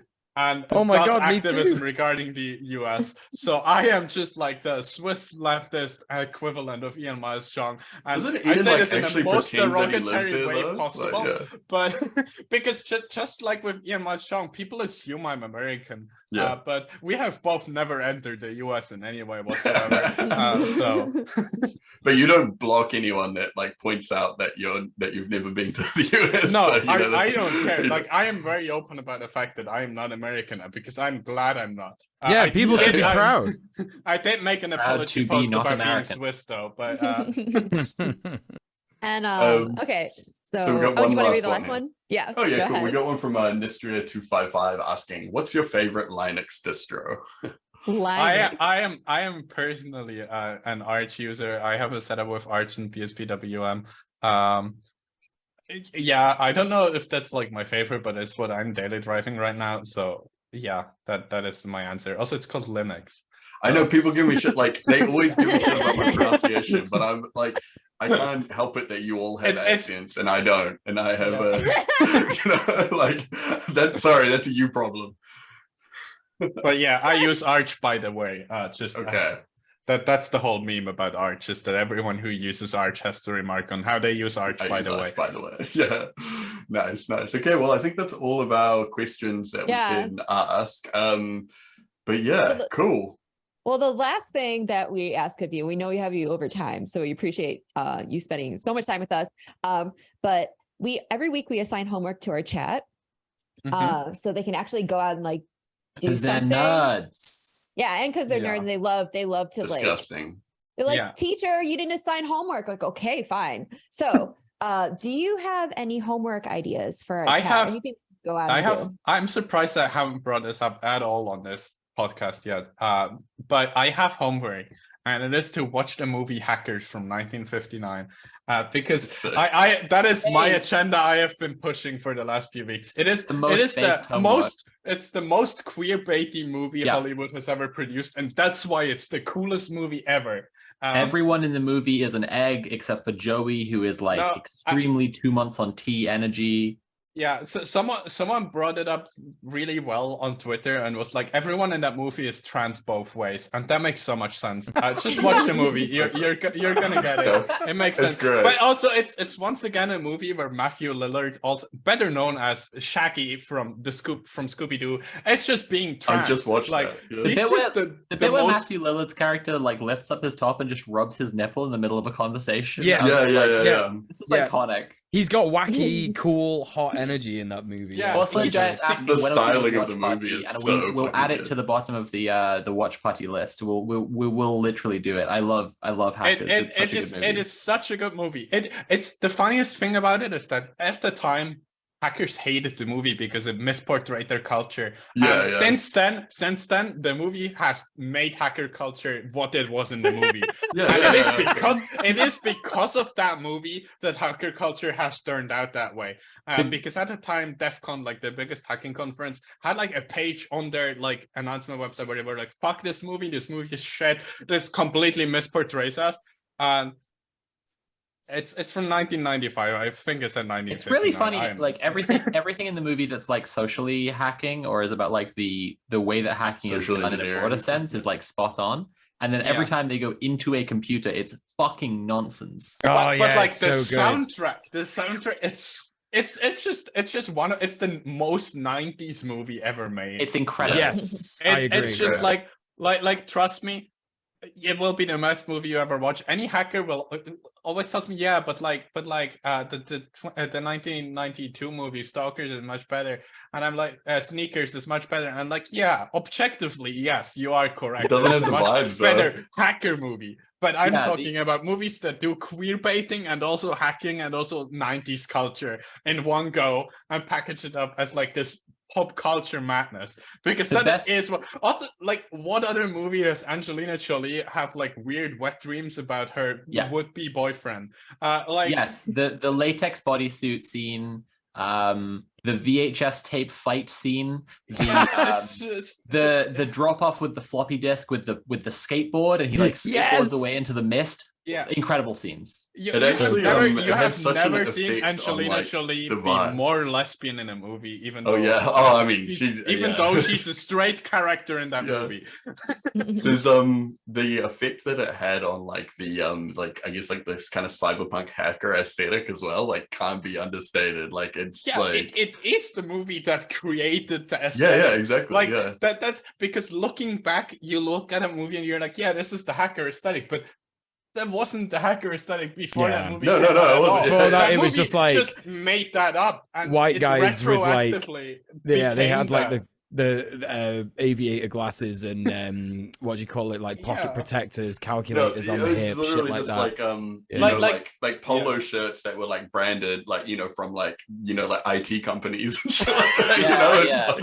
just like, Okay, well, But yeah, chat like your The Yeah, go one on, thing Matt. is just there is various slightly problematic things, like the portrayal of Asian characters in the movie is like questionable. Oh, yeah. It's an objectively bad movie, and that's why it's so good. Just Yeah, to yeah, make yeah. that clear. it's good in a really like kind of campy, ridiculous way. Okay, But, well, yeah, we should if- wrap up the stream. If chat, that's your homework to go watch Hackers. If you want to roll a joint, if it's legal to do that where you are while you're watching it, I don't do that. Roll a chunt instead. That's my advice. I mentioned the cigarette to someone who I was hanging out smoking normal legal cigarettes with, and then we immediately started rolling all our cheese before we were eating it. Yeah, that is how it started. It's just a friend rolling their cheese and taking pictures. Haha, it's a joint, and yeah. Okay, Maya, thank you so much for joining us. It's been an absolute pleasure, and This was fun. Thank Hell you. yeah! Fun to have Thank on. you for. Thank you. I enjoyed my time on here. You can always invite me again if you want to. Oh, We we'd would love love to have to. you back. Absolutely. That'd be Yeah. awesome. Okay. Yeah. Thank Hell you so yeah. much. Thank you. Yeah. And that is January, Red Planet Heads. Holy shit, what an amazing... I was just thinking then, folks, what an amazing base month we've had in January. We've had the first stream where we kind of just like said, this is what we're going to do this year, and that was kind of nice and chill. But then after that, we just had like show after show of just based shit. So we had Transformative Justice episode that was really awesome. Unfortunately, I couldn't make it for. And then last week we had the power of permaculture, which is just great. Everyone loves being a stinky goblin farmer guy. And this week we had Maia, hacker extraordinaire. Like this Hack is the planet. so fucking dope. The planet was Banger hacked. after banger. How are we gonna even top January? I feel like we ran. And we had a watch best party for our shit. patrons too. Oh, We had a- I think we have some cool January. guests coming up. We have some cool tentative guests coming up. I don't want to talk about them right now because they are not totally confirmed. But I think that February and March are going to be even cooler. Me too.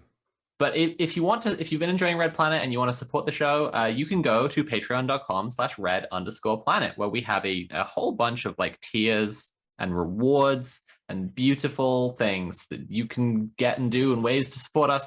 Who wants to tell us about the Sprite tier? I Good. will. I'll do yeah, it. you go.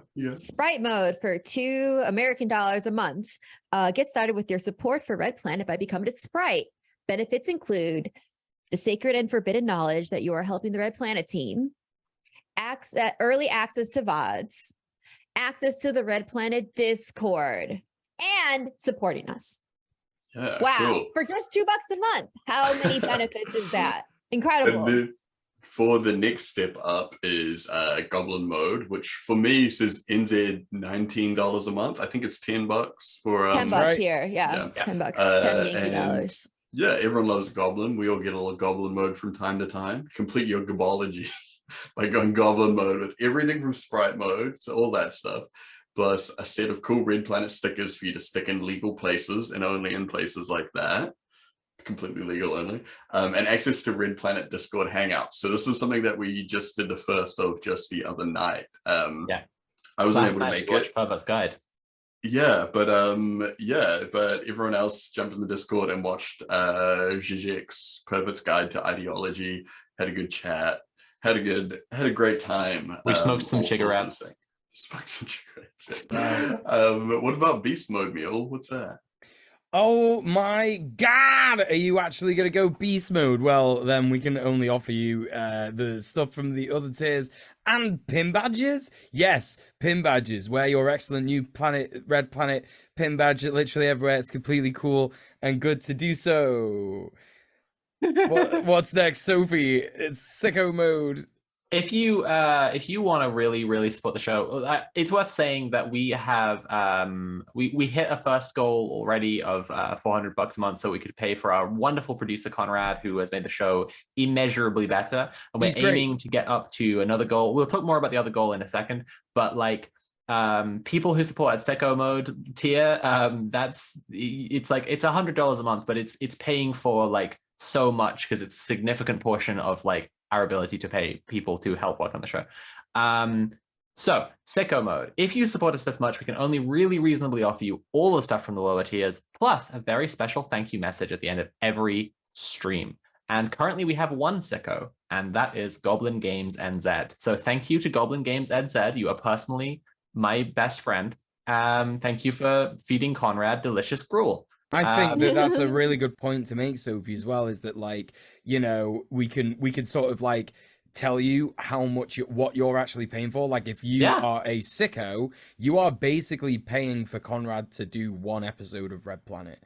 Absolutely. So that's like the kind of impact you have on the show. Yeah, it's enormous. But all support helps the show enormously, it's very exciting whenever a new person joins the Discord. I was about to say, if we have 10 goblin moders, then that is true. The equivalent. That is the equivalent, and etc. etc. You do the maths. I hate maths. I'm not doing any more of it. But the next goal we're aiming for is a goal to be able to hire an editor. If we do that, if we hit that goal, as a reward for hitting the goal, Mule has promised to play a TTRPG with us, even though he hates TTRPGs and the rest of us like them.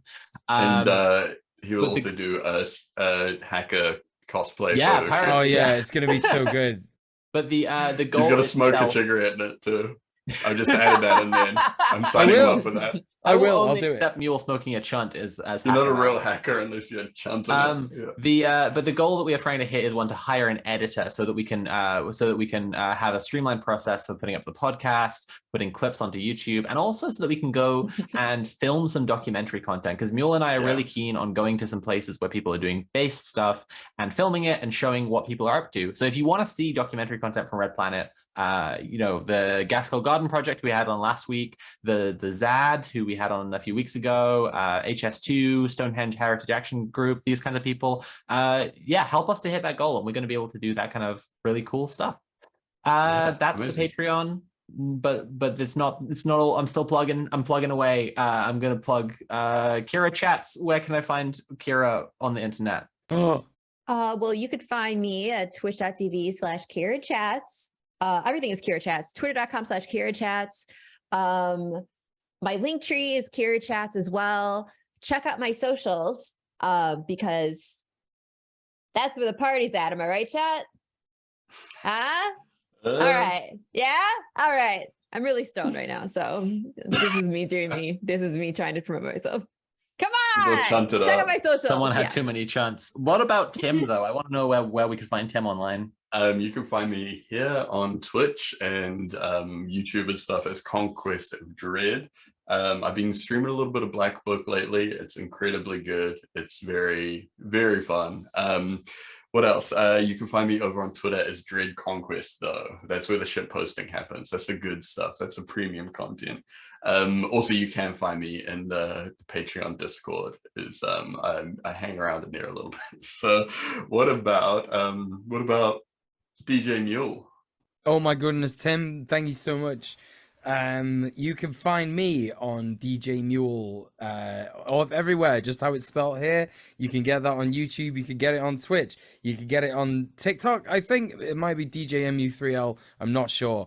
If you just find DJ Mule on Twitter, then you can also get all my stuff because my link tree is in my bio, and also everything's in the Twitch chat.